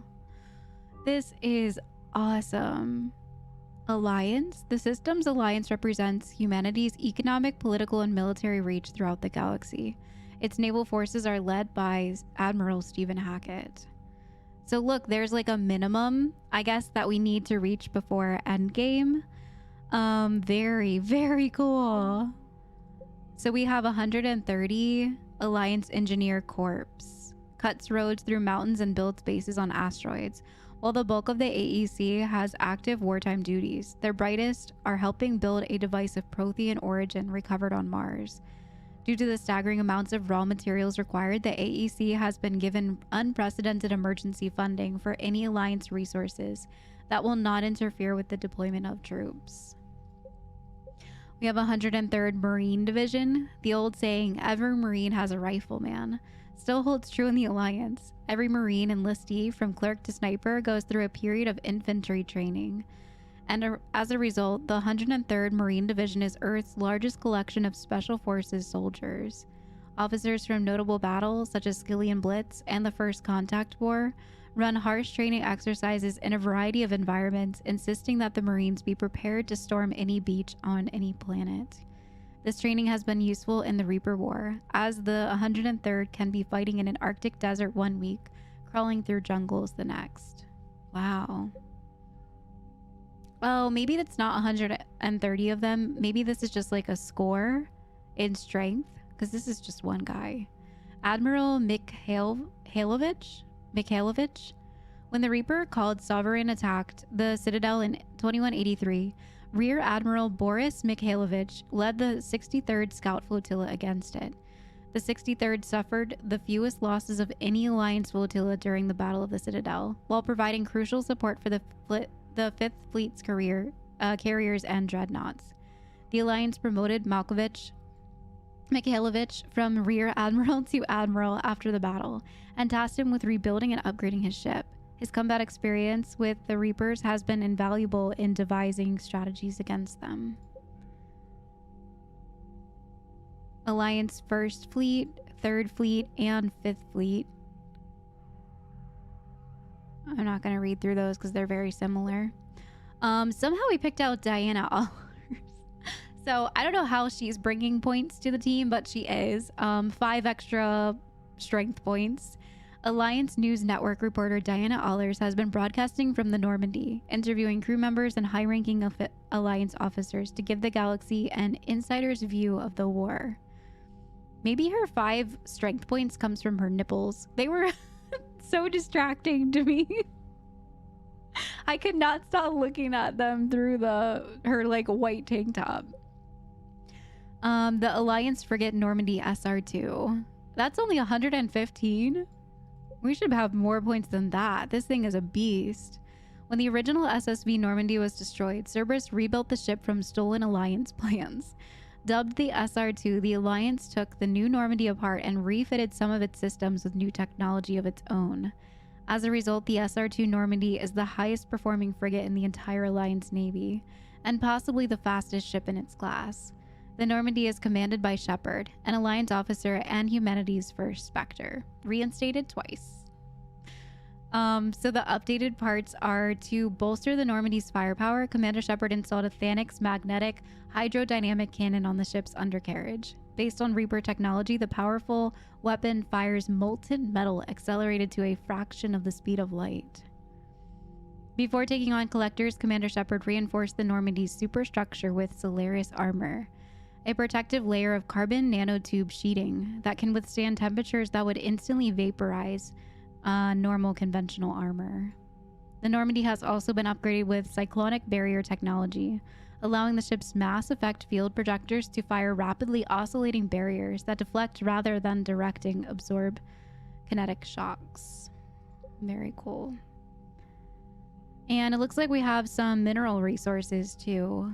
Uncovered significant elemental deposits while scanning planets. Okay. Awesome. So we just need to make sure that we keep getting those assets. Oh, there's someone down there. Wow, this is so cool.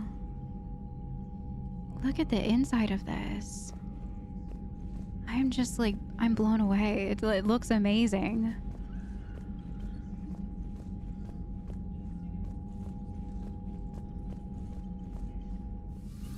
All right, so what's over here? It's just like a meeting table or something. Wow, they completely revamped this ship. It's kind of crazy. I can't go down there. These windows are really cool.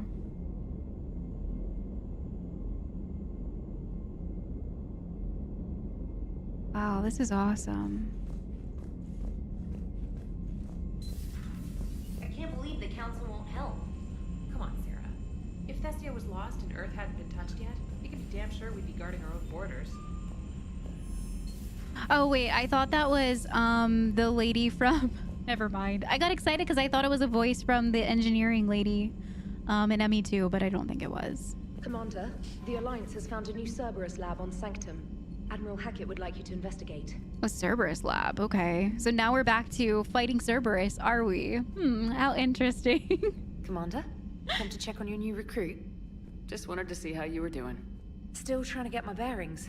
When I was working on the Normandy's upgrades, I left at the end of the day. I didn't even have a toothbrush or a change of clothing until I made some emergency purchases on the Citadel. Next time you need something, just ask. You're not alone here. Oh, it's no trouble, Commander. I'm sure you have larger concerns. We can put in a requisition order. My toothbrush is a Cision Pro Mark 4. It uses tiny Mass Effect fields to break up plaque and massage the gums.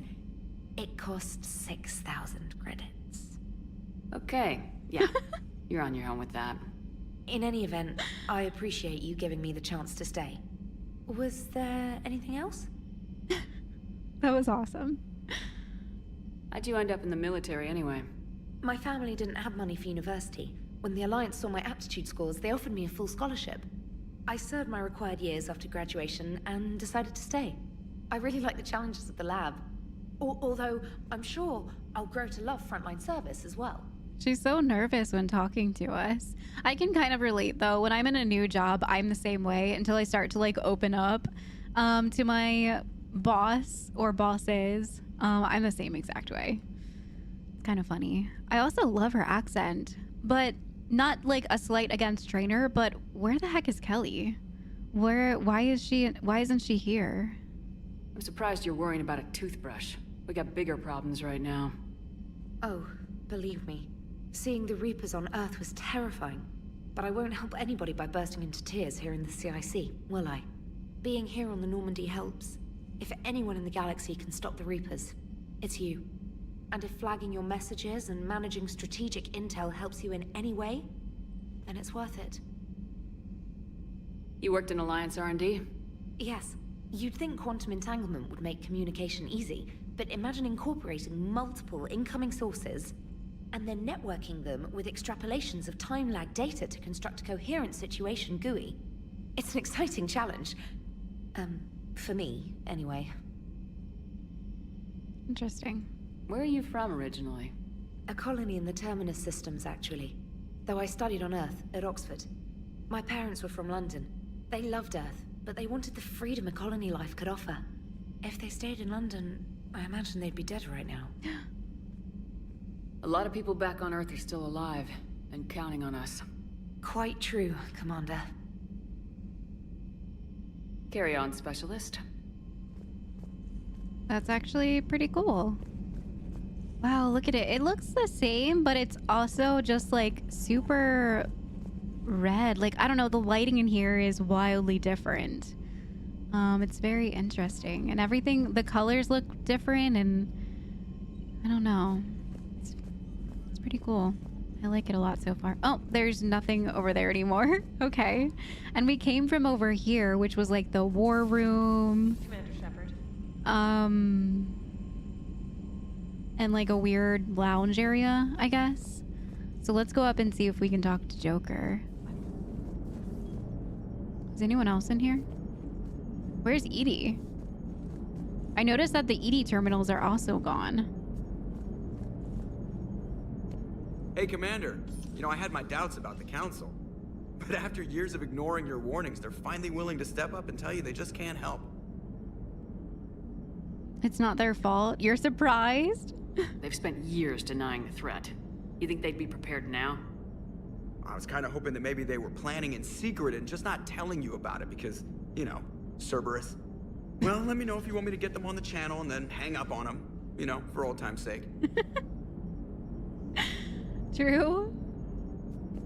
Joker looks like he's aged a bit. I'm sure after everything that went on with the last war that we were fighting, he probably had a lot of stress during that time. I mean, he was literally with his syndrome running around the ship, shooting the rifle as we were jumping on board. It was kind of insane. Ooh, review messages sent to you. Hopefully this ship has a better spam filter than the last one. From Stephen Hackett, Shepard. Alliance forces are stretched thin across the galaxy. We need your specific talents for a series of ops. These missions will open door for the Alliance in places we can't touch through conventional means. We'll deploy operatives to hold point after you've completed your objectives. You need to head to a Cerberus lab on the planet Sanctum. I'll brief you when you're inbound. This is about our reinstatement, I think. This letter formally acknowledges that you're reinstated into the Alliance Navy per Admiral David Anderson's recent verbal communication. Under Emergency War Powers Regulation 903.5, you are hereby authorized to assume command of the Normandy SR-2. You are directed to begin interdiction operations against any and all enemies posing a threat to Earth, its colonies, and its allies. Furthermore, you are granted diplomatic authority to establish treaties with non-human races, as required to support your mission. Admiral Hackett. Flash traffic. Alliance fleet operations. All Alliance military personnel. This is a galaxy-wide alert for all human territories. Fleet Admiral Hackett has declared threat condition Saber 1. Enemy presence confirmed in Sol System. Earth under Reaper attack. All Alliance military personnel are directed to evacuate Sol System at once available opportunity. Earth-based Alliance personnel unable to evacuate are directed to commence any and all necessary countermeasures. All remaining Alliance personnel outside Sol Theater are directed to muster at pre-appointed staging areas and commence offensive combat operations. In absence of further instructions, independent action is authorized. My dog. Dear Commander Shepard, I was contractor working on Normandy's hepatic interface when it was in dry dock. Your VI Edie emailed me to let me know that I left my dog mech on board. I'm all the way out in Terra Nova now and would hate for you to go a million clicks out of your way to drop off my dog. How did his dog end up on board? Please just take care of her. She likes exploring, sniffing out chemical trails, and 750 volt outlets. Thank you and sorry for the trouble. I promise she won't be too much of a headache. We have a dog on board? That's actually pretty cool. I'm gonna find this dog. And an alert. New article, Quarian Fleet. Citadel, where is the Quarian Fleet? The latest intelligence shows that the Reapers are taking system after system at a feverish pace. Members of all races are fleeing their stations, colonies, and in some cases, their homeworlds. This kind of forced exodus might seem especially familiar to the nomadic Quarians, who were pushed off of their homeworld by the synthetic Geth centuries ago. As the galaxy pushes back against the Reapers, the Quarians are conspicuously absent. Turian Alliance spokespeople cannot provide the fleet's current location. They say that they have other concerns at the moment. Whatever they're up to, they want it secret from the Council. After a refueling stop at Ilium, the fleet left no stated destination.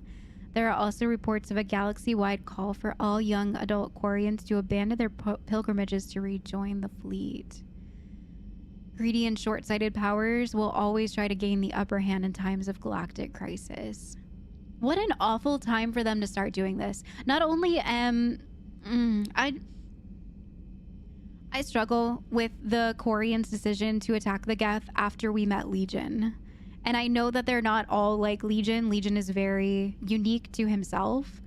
But the more I started reading about the Geth, even before we met Legion, when we were in there in the trial with Tali, and they were talking about peace between the Geth, and I started reading the lore behind the Geth and why the Geth War even began.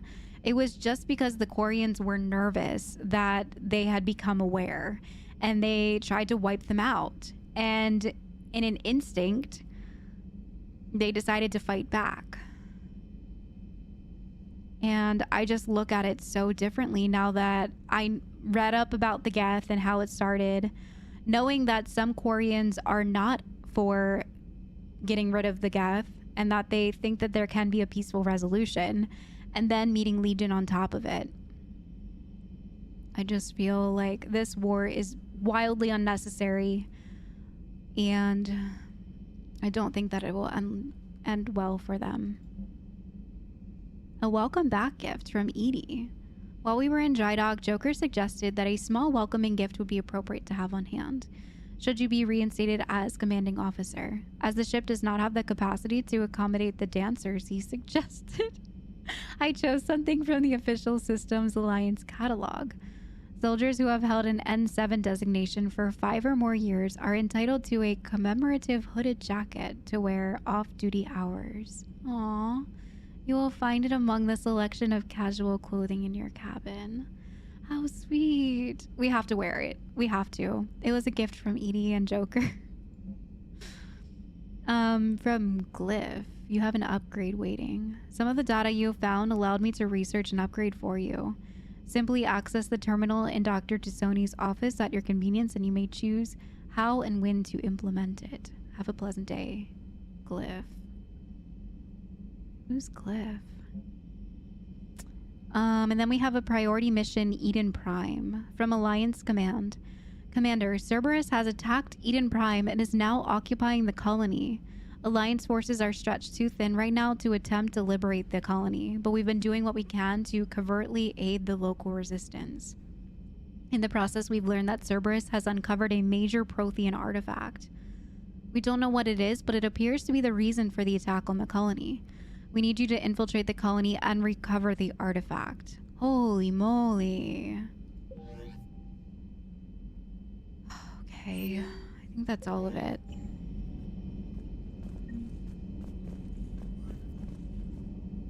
So let me look at my journal real quick. We have a lot going on. We have this abyssal strike, something about a Prothean obelisk. Apparently we heard some sort of... We were eavesdropping and found that there was a Prothean obelisk that got lost somewhere. I didn't hear the rest of the conversation, but that's what it seems like. And then we have Palaven, where we have to go find Fedorian, who could potentially help us save Earth. And we have the Cerberus lab and the Eden Prime priority too. So I'm not sure which one I'm gonna do first. I don't think we have time to... Yeah, we definitely don't have time to do a mission today. Unfortunately, it was more of a really awesome lore-chocked episode that I have really enjoyed. Getting to like uncover some of the layers of what this game is about to be about. But it was mainly us reading the Codex and talking to people, which I do not mind at all. I think we have a few floors on the Normandy to go check out too. So we probably won't do any of that now, but I don't know which mission I'm gonna start with. Sanctum is known for the freezing ice storms which sweep across its poles and temperature zones, with only a thin strip of habitable land across the equator. Because of those harsh living conditions, Sanctum attracts only the most gruff and hardy, from miners to mercenaries to company men. Mining, referred to as ice cracking anywhere but the equator, is the backbone of Sanctum's economy. The planet is rich in platinum and palladium deposits, as well as boron, which is locally used in semiconductor doping. Sanctum's corporate factions have learned that Cerberus is involved in the planet's finances. Systems Alliance intelligence agents embedded within the corporate strata are quietly urging the companies to confront Cerberus directly. But so far, financial bickering has kept Sanctum's major stakeholders from acting against the elusive man. Okay. Well, let's go see who else we can talk to. We've checked the console. We talked to... What is her name? Trainer. We talked to Joker. We went in there. So yeah, let's see what's going on here. More room, bridge, CIC. All right, here's crew deck. Did we gain a floor?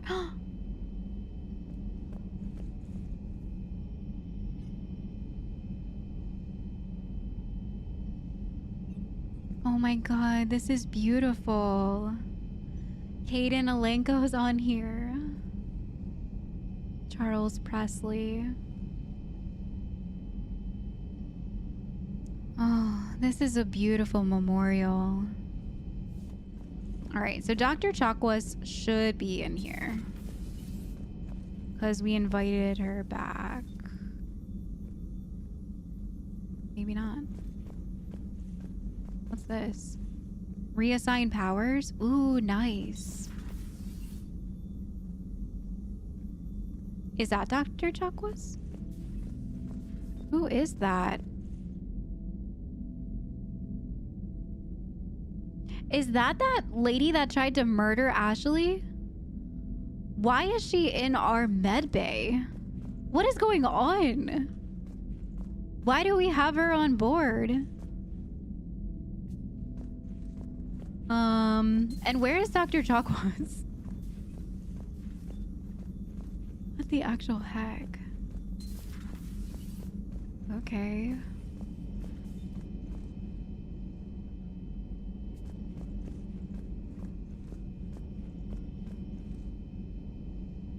Where's our chef? Oh, it's Liara's office. Wow, I like what you did with the place.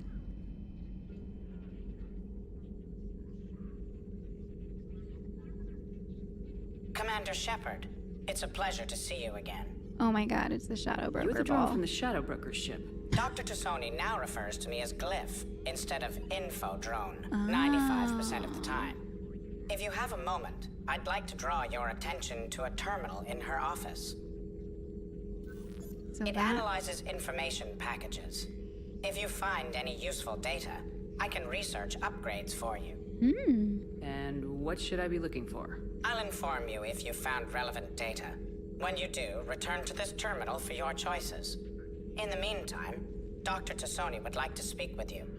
Have a pleasant day. Okay. You know, I was hoping this new council would be a little more helpful than the last one. The meeting was less than ideal. I'm shocked. At least the council can't deny the Reapers exist. But I'm not sure how much comfort that is while they bicker over which portion of the galaxy to save. Wow. Becoming the big info broker's turned you into a real cynic, Liara. I like it. I'm flattered, I think. So she's converted this little area of the ship into her shadow broker lair. This is awesome. Why couldn't she have done this when we first, when she first became the shadow broker? I wouldn't have left her if she would have brought her work onto the Normandy with us. I guess because it was Cerberus run and it would probably have been a really bad precaution. We didn't really know or trust Edie at that point. So I understand it, but this is really cool. Also, are the monitors following her? I feel like the monitors were facing the other way when we first came in here. Looks like you brought more than just that drone from your ship. A few things were necessary. I'd be a very silent shadow broker without data feeds. So you have access to your resources? What I can get. We'll need it to research this Prothean device. Until we understand precisely what it does, it's far too dangerous to use. Did the Protheans finish it? She said in the council meeting that they didn't. Did the Protheans actually complete this weapon? You mean, will it work? They wouldn't have poured their last resources into this device if they thought otherwise. But we really need to find out just what kind of weapon they left us. Yeah, we do. It'd be nice to know we're not kids playing around with a loaded gun. Absolutely. The damage it could cause if it backfired is unthinkable. This will be difficult even for us. If something happens on a mission, if either one of us are hurt. Shepard, there's something I need to ask before we go any further. It's been years since we were together. Are you still interested in us? Wow, that was fast. Last episode, I was talking about how much I miss Liara and how good it is to have her here again. And that my love language is quality time. Now that all of her shadow broker stuff is on board and being with her and near her again, I am very interested in starting a relationship with her again. I missed her a lot in ME2, and I thought that the way that the relationship went in ME2 was very awkward, and it didn't feel right. But in this moment, it does feel right. I didn't forget you, Liara. I want to make us work. Good. I was getting worried. There were a lot of reasons I was happy to see you on Mars. I'd like that list, but later. There's so much left to do. I'm working with Edie. Hopefully we can discover what the Protheans left for us. But I'm looking forward to talking about something other than business. Maybe later? Oh, okay. Also, the monitors are definitely following her. That's so cool. That's wild. All right, let's take a look at this intel. So we have the armor mod kit. Farron has persuaded his contacts to ship an armor mod kit to the Normandy. Technically illegal in Citadel space, the kit's omnigel converter and manufacturing fabricator can make a one-time modification to Shepard's armor, providing shield strength or adding thermal clip compartments. Nice. So we get an ammo capacity and a shield strength bonus. Do these cost money? Accept. Oh, I had to choose one or the other.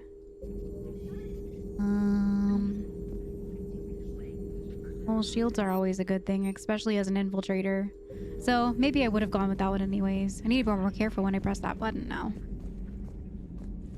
This is so nice in here. What is that device? What could that possibly be? All right. Let's look at this computer. This terminal contains non-essential correspondence from your allied forces. Dr. Tassoni has granted you access. Cool. So, Prothean notes, 2171 to 2185. Glyph, remind me to clean up these old notes. Perhaps reviewing them will lead to something useful for the Prothean device, Liara. 2171. The University of Ceres agreed to sponsor me at the Prothean dig on Dretcherop. Very exciting. Professor Hennel is heading the expedition herself. Maybe I can even ask her for her opinion on my thesis outline. Attachment. Thesis on Prothean First Contact Protocols. 2174. I believe Dr. Jashan was right to suggest that the Prothean artifacts we unearthed are from the Third Age, not the Fourth. What an embarrassing mistake. At least he seemed to approve of the rest of the paper. Paper on a comparison of Prothean technology to modern Asari circuit logic. 2183. I'm going on the Therum expedition. I've never thought that I'd gain permission to visit the Prothean ruins here, but the University of Ceres must have secured the funding after all. Now to pack. A paper on the end of Prothean Empire. 2183. Goddess, this human, Shepard, has the key to comprehending the Protheans on an instinctual, subconscious level. If only I could have been there with the commander when the commander touched the beacon on Eden Prime. I'll try to learn more about this cipher on board the Normandy. The involvement of the Reapers is troubling, to say the least. Paper on the end of the Prothean Empire with correction notes. I reviewed the old Shadow Broker's footage of the Collectors. It's chilling to know that they're the Prothean husks. At least nothing sentient could possibly remain after what the Reapers did to them. It makes me feel a little bit better about what I mentioned in the beginning of this episode, about how the Collector was like hanging on to the console. That eases my mind a little bit about it, but it's still very sad what happened to them. What was the last paper on? Prothean biology. Message from Operative Theron to the broker. I made contact with Tazik yesterday. The look on his face was priceless. He's not happy you put me in charge of scouting the Terminus systems, but he's doing a good job of keeping us alive. I've never seen so many pirates and mercs on edge. The black market's unreliable, and it's getting harder to make contact with suppliers. The Alliance won't be able to rely on it as a source of crucible materials for long if things get worse. Some of the other operatives think that we should cut our losses now, but I just keep asking them, when did the odds ever stop the broker? True. Farron. P.S. I hope that you got your little friend Droney to stop saying shadow and broker out loud in the same sentence to anyone in sight. Oh my gosh. It's actually really funny. Okay, I can't talk to him. Nice. So, I don't think I can tell her anything else, right? Hello again, Shepard. Ooh, I can ask her questions. How much do you know about this Prothean artifact? Very little. We're fortunate enough Data survived to piece together the blueprints. Decoding them will require as many specialists as we can find. It's that high tech? I'd have killed for a glimpse of it during graduate school. It's crazy. That means that it's going to be all the harder for us to actually understand how to put it together. You brought your little helper with you? Its name is Glyph. It helped sort through all the data that led me to the archive on Mars. It was a pleasure to be of assistance, Doctor. Glyph's interfaced with the data feeds. Its analytical software should come in handy. Nice. What's been happening with you as the broker, Liara? It's been exciting. The old broker's ship, impressive, but it was never meant to be space-worthy. Which meant the elusive man eventually tracked me down on Hagalaz. What happened? I knew he was coming. Farron and I loaded as much of the ship's specialized hardware onto a shuttle as we could. We got away from Cerberus' ships after arranging an appropriate distraction. What was the distraction? What kind of distraction? Sending the broker's ship exploding into a Cerberus cruiser. I don't think the elusive man expected me to give up my resources in such a spectacular fashion. Whoa. Can you still operate as the broker without the ship? Well, I couldn't let the elusive man have it. I saved what was crucial. My network of agents is intact, although the Reapers have taken a toll on their numbers. It's taking a while to re-establish contact. Yeah, what happened to Farron? So where is Farron if you two escaped? He convinced me he was recovered enough to work, and I do need more agents. Agent Farron didn't report any injuries during his last call to you, Doctor. True. Given what he survived, I should probably worry less. What have you been up to since we last saw each other? Since you helped me defeat the Shadow Broker, I started looking for defenses against the Reapers. The Protheans were the only ones with substantial information on them. The older civilizations barely had records. I knew the elusive man was hunting for the same thing when our agents began crossing paths. Like on Mars. I thought I'd covered my tracks, but he had surveillance there all along. We'll talk later, Liara. Of course. I wonder if it's our fault that Cerberus found her, because we did visit her quite a few times. Please, enjoy your day. And we were working with Cerberus when we helped her become the Shadow Broker. I feel like it's our fault. I mean, Edie was literally in our ear all day, every day. Where's Garrus? His rifle's here. I know that our ship was immobile, or there's a word for it, a technical word, because of our whatever dismissal.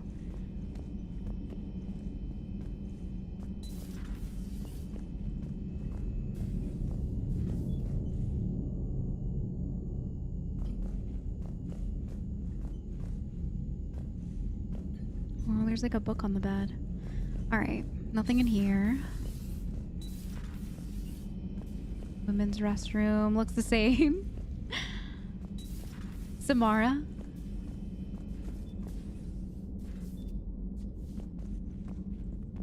So empty. I guess I have to go find everyone again. I don't know. Look, we don't even have access to the men's room anymore. We can't go in there. That's actually really funny. Bane's not here. What's this? Destiny extension. Oh, a model? Cool. I'm excited to see what our fish tank looks like. I hope that we were able to save all of our fish, but I feel like in the cutscene I didn't see any fish behind me, which is kind of worrisome. But maybe it's okay. Oh, we can't drink alcohol in this one. Or close the shutters. Whoa, a poker table? Fancy. That's actually really cool. I don't know how to play poker. I've never played poker a day in my life, but that's actually really cool. Okay, so let's go down to engineering. Sovereign model. The hamster! I heard him! I heard the hamster. Did you guys hear that?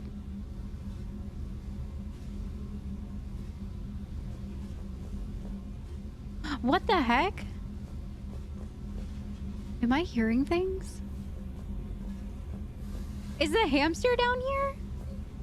I heard it again! What?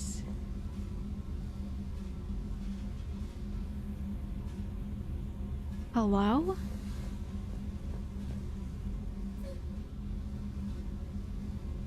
I see him! I see the hamster! Pick him up! Pick him up! We found him! What in the world? What is this, like a scavenger hunt or something? This is so weird. So now we just have a random space hamster in our pocket. What is going on? Wait, we have to go this way. Hallie's not here. Engineer Adams. Commander, welcome back to the Normandy. Or maybe you should be saying that to me. Engineer Adams, what are you doing here? I was put in charge of the drive core retrofits. My experience on the Normandy SR-1 made me an obvious choice. So, what do you think of our SR-2? She's incredible. If there's one nice thing I can say about Cerberus, it's that they know how to build a ship. And about that, Cerberus, I mean, I owe you an apology. How so? Back when you got this ship, Dr. Chalk was contacting me, asking me to help with your mission against the Collectors. I refused. I didn't have your back, and I'm sorry for that. So he's from Mass Effect 1. I don't even remember him, honestly. Why did you refuse? Why didn't you join us? I saw what happened to you when the Normandy went down. I didn't trust that it was really you, and I certainly didn't trust Cerberus. Also, as an officer of the Alliance, I don't just leave my post, you know?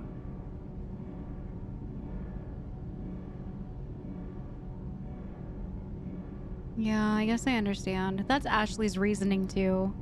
As an officer of the Alliance, she couldn't leave her post. She didn't trust that it was us.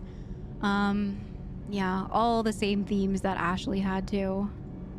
Your Alliance first. That's the way it should be. Thank you, Commander. Glad to be aboard. Is your family okay? My parents are serving on Viridian Zenith, an Alliance agricultural vessel. My sister is a navigator on the SSV Benjamin Davis. Happy to report that both vessels are safely under Hackett's command. Does the new Normandy stack up to the old SR-1? Stack up. It blows the old ship away. The Tantalus drive core has been completely overhauled.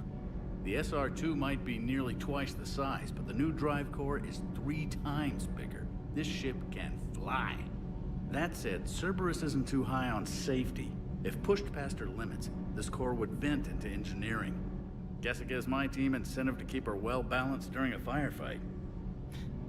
Do your job or get vaporized. Pretty much. I noticed you upgraded the kinetic barriers with cyclonic technology. Should help reduce the draw when under missile fire. Hopefully that means fewer vaporized engineers. Yeah. The IES stealth system is significantly improved. It can handle a higher blue shift of our emissions. And that means? We should be able to drop out of FTL without triggering every sensor in range.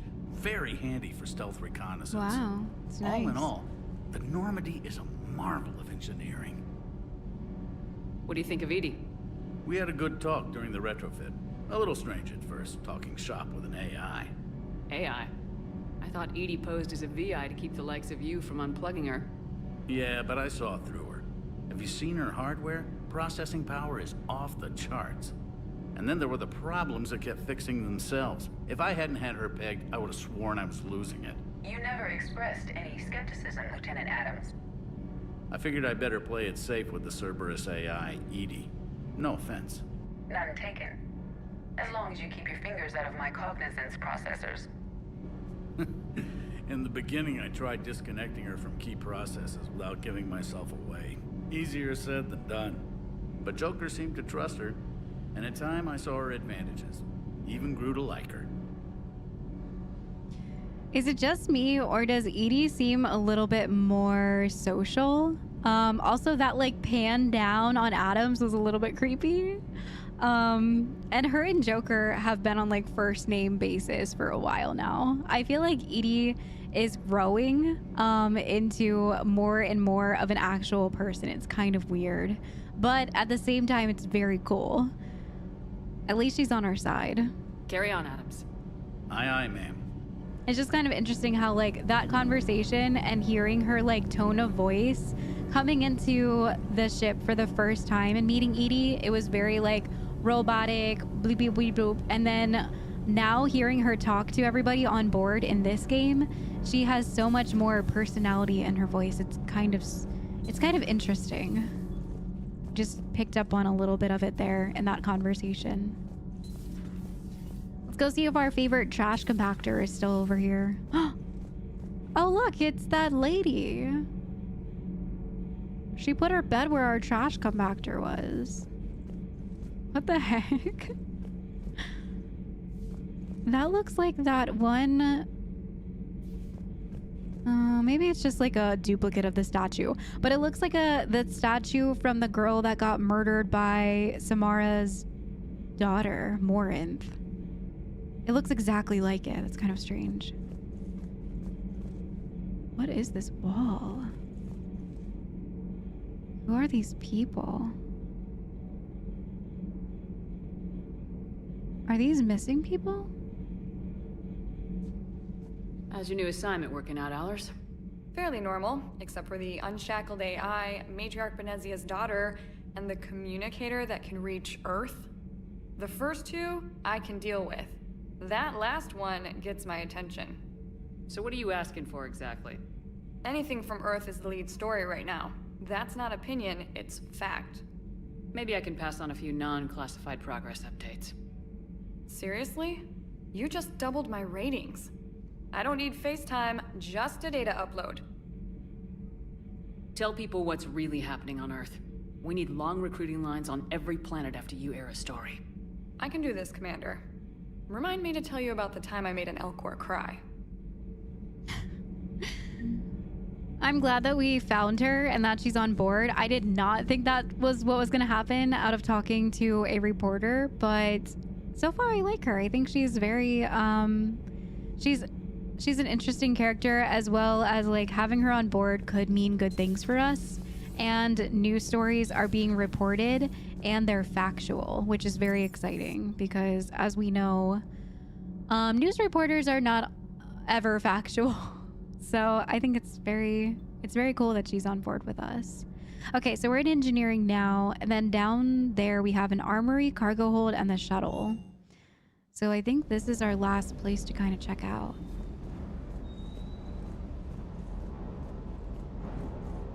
Freighter model. Why are all of my model? It's the dog! Look at him! Look at his little tail. He's a little chonky Mac. I like him. Look at his cool little elbows. I want to see his face. Alright, so there's a weapon bench in here. Weapon upgrades. Ooh, nice.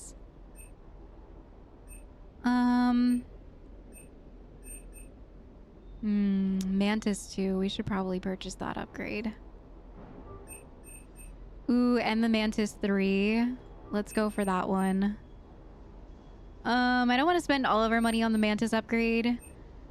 So let's do maybe the Predator or the Shuriken. Probably the Shuriken. Okay. I'll just start with that for now. Procurement interface? What the heck is this? Serta supplies. Metagel upgrades. This is cool. So we can actually go and look at other stores. This was back near the hospital on the Citadel. Whoa, look at these. Is this a sniper rifle? Oh, it's fully automatic. I wish I could look at the stats on these. A scale of the Alliance Kodiak shuttle. Alright, let's buy it. A thermal clip. A sniper rifle spare thermal clip. Add sockets to increase thermal clip capacity, increasing number of spare shots. I feel like that would come in handy. But I'm kind of reluctant to buy more stuff right now. Maybe sniper rifle stuff we will buy. Spectre requisitions? Oh, that's all the Spectre stuff that we can buy back on the Citadel. Okay, cool. Lieutenant Steve Cortez, shuttle pilot. Got news about our supply chains, Commander. Nice to meet you, Lieutenant. What's going on? Sorry to just jump in, Commander. There's so much to be done, I get caught up in the tasks at hand. He's always like that. You need to chill out, Esteban. So you do care, Mr. Vega? Or is that the Cerveza talking again? So what's happening with our supply chains, Lieutenant? Alliance procurement chains are in chaos, but the Citadel's economy is still running. I can network to Citadel retailers. You can view inventory and make purchases right from this console. When I network to a new store, I'll let you know. It does cost more to coordinate delivery to the Normandy, so it's cheaper to buy supplies when you're there. So, you're my shuttle pilot, but you're setting up procurement chains? I wasn't assigned as Normandy's pilot. Not much need for one on a dry dock ship. I was overseeing the retrofit of the cargo hold. I'm quite familiar with the operation and maintenance of the UT-47 Kodiak and the M44 Hammerhead. From my experience, it made sense for me to take over as shuttle pilot when we left Earth. Especially given Mr. Vega's love of mid-air collisions. To save the day, pendejo. I'm also responsible for logistics. You're the dog in the background. Armory and shuttle are properly stocked and maintained. I think we should name the dog. I think we should name him Chonkers. I feel like that's a fitting name for him. How long have you been with the Alliance? About 10 years. I enlisted in First Fleet serving on the SSV Hawking, flying F-61 Tridents mostly. I love the Trident. It practically dances in low atmo.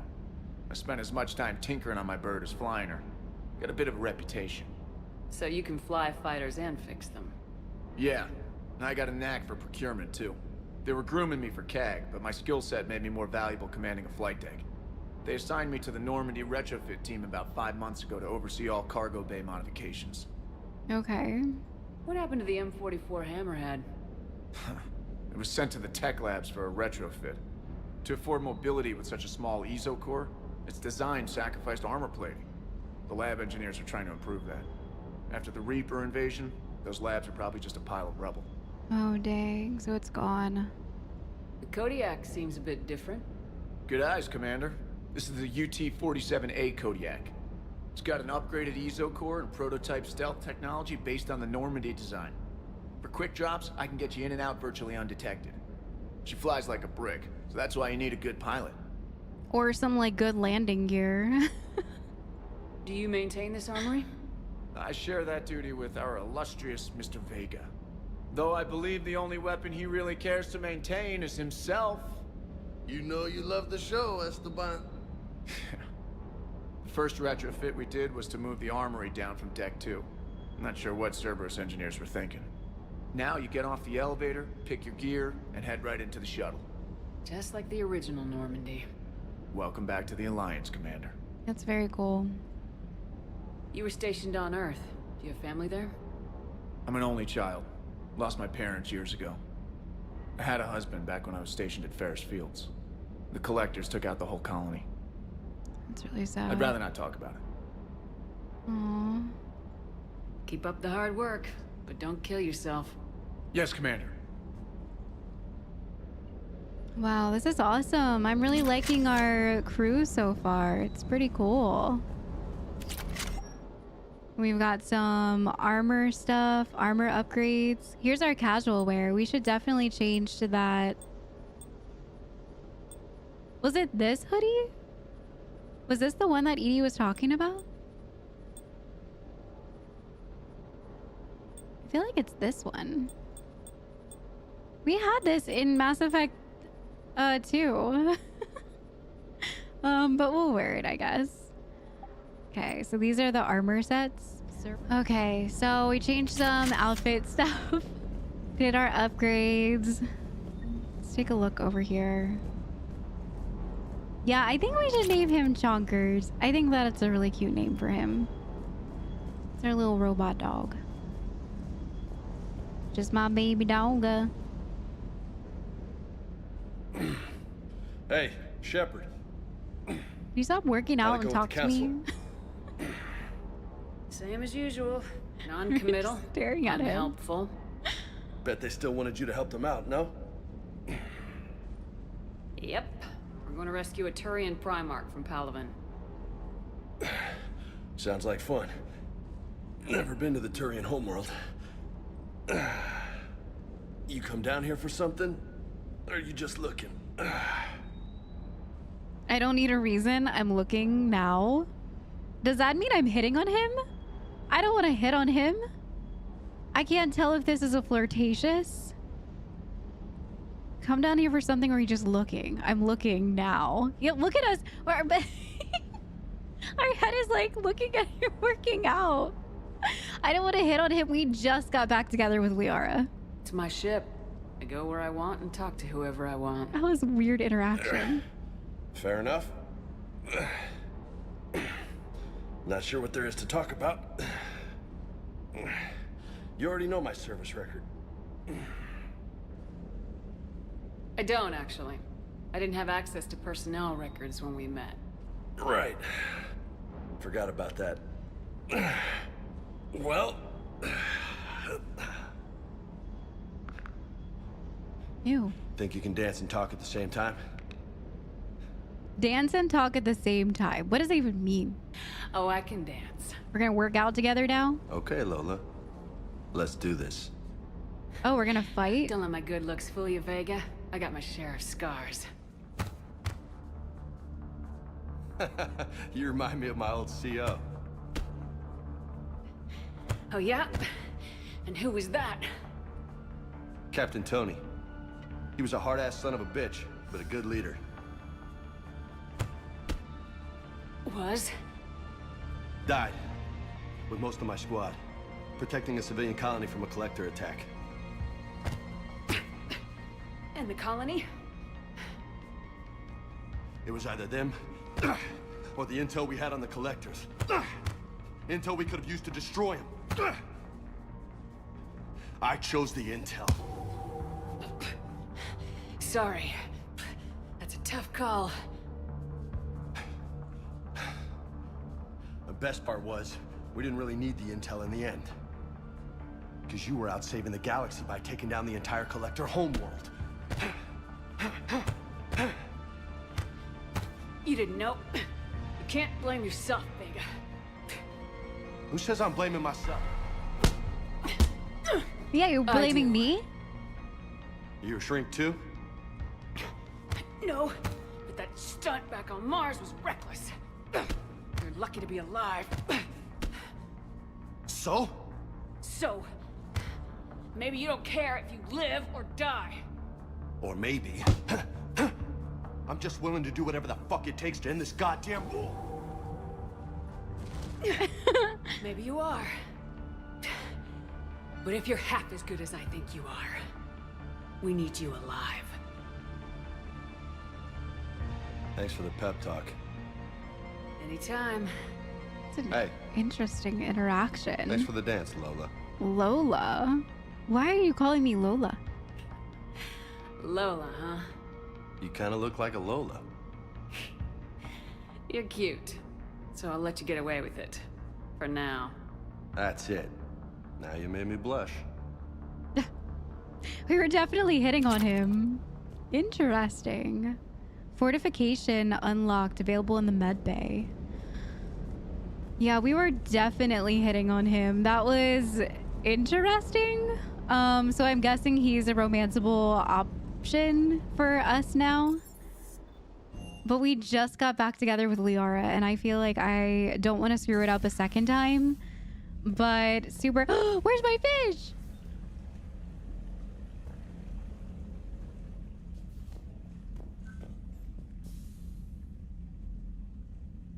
Where the heck are my fish? All right, everyone, that's it for today. Thank you for joining me in another adventure in Mass Effect 3. I am still blown away by everything in this game. I love the graphics. I love the changes that they made to the Normandy. It is very exciting that we can start a relationship with Liara again, because I was really worried that I locked myself out of that by telling her that we wanted to be friends when she became the Shadow Broker. So being able to kind of rekindle that romance today was super exciting, and I am very happy to see where the relationship goes and how much we grow together. I think it's really cool that she was able to bring all of her Shadow Broker stuff on board the Normandy, and she has like her own little Liara Shadow Broker cave down there. It's very cool. I love all of the changes that they've made to the Normandy. I think it looks amazing. It feels like it has way more personality than it's ever had. My only question is where all of our crew members went. Seeing as how the world is kind of turned upside down, I think it's kind of weird that we haven't at least gotten a message from somebody. That is my only gripe coming into Mass Effect 3 so far. I love everything else about it. The combat, the fluidity of the movements. Next time we will be able to embark on more combat heavy interactions. I know today was very, very deeply lore filled, which personally I love, and I think we're drawing some conclusions and we're picking up some pieces that we need going forward in this game. I have really enjoyed the lore so far. The Codex updates have been really, really good. I love how they put different characters in there now too. I'm not sure what mission we're gonna go on next. I will probably just make a decision when I get in here next time. Unsurprisingly, today went exactly how I thought it was. The Citadel Council refused to listen to us, and not really that they refused, but they just kind of put the Earth's priority very low down on their list. It's super unfortunate because Earth is struggling right now. People are dying and they're not doing anything to help. Whenever we go rescue the guy that the one counselor told us to go get, he can help us along the way. And maybe at that point, the council will change their tune and decide to actually help us, or at least help out Earth a little bit. We will have to see going forward. I'm not surprised that the council reacted the way that they did. Knowing them in the past and knowing how they've reacted to us, Shepard, in the past, I got the answers that I thought I was going to get, which is basically better luck next time type of vibes. I think it's really interesting that coming back into Mass Effect 3, we are back on like Cerberus bad, stop Cerberus at all costs. I just think that that's very comical in a way and also super interesting, and I'm looking forward to running into the elusive man now that we have that crazy weird relationship with him now. I think that the conversations between him and I are super awesome, and I love every moment of them just because we have had that whole year of being with him on the Normandy that he made for us in the body that he saved, kind of going against him now. I am very much looking forward to the next few episodes. I hope you guys enjoyed today's lore-filled episode. Hopefully next time we can get into some more combat. But thank you so much for hanging out here today, and I will see you guys on the next one. Bye, everyone.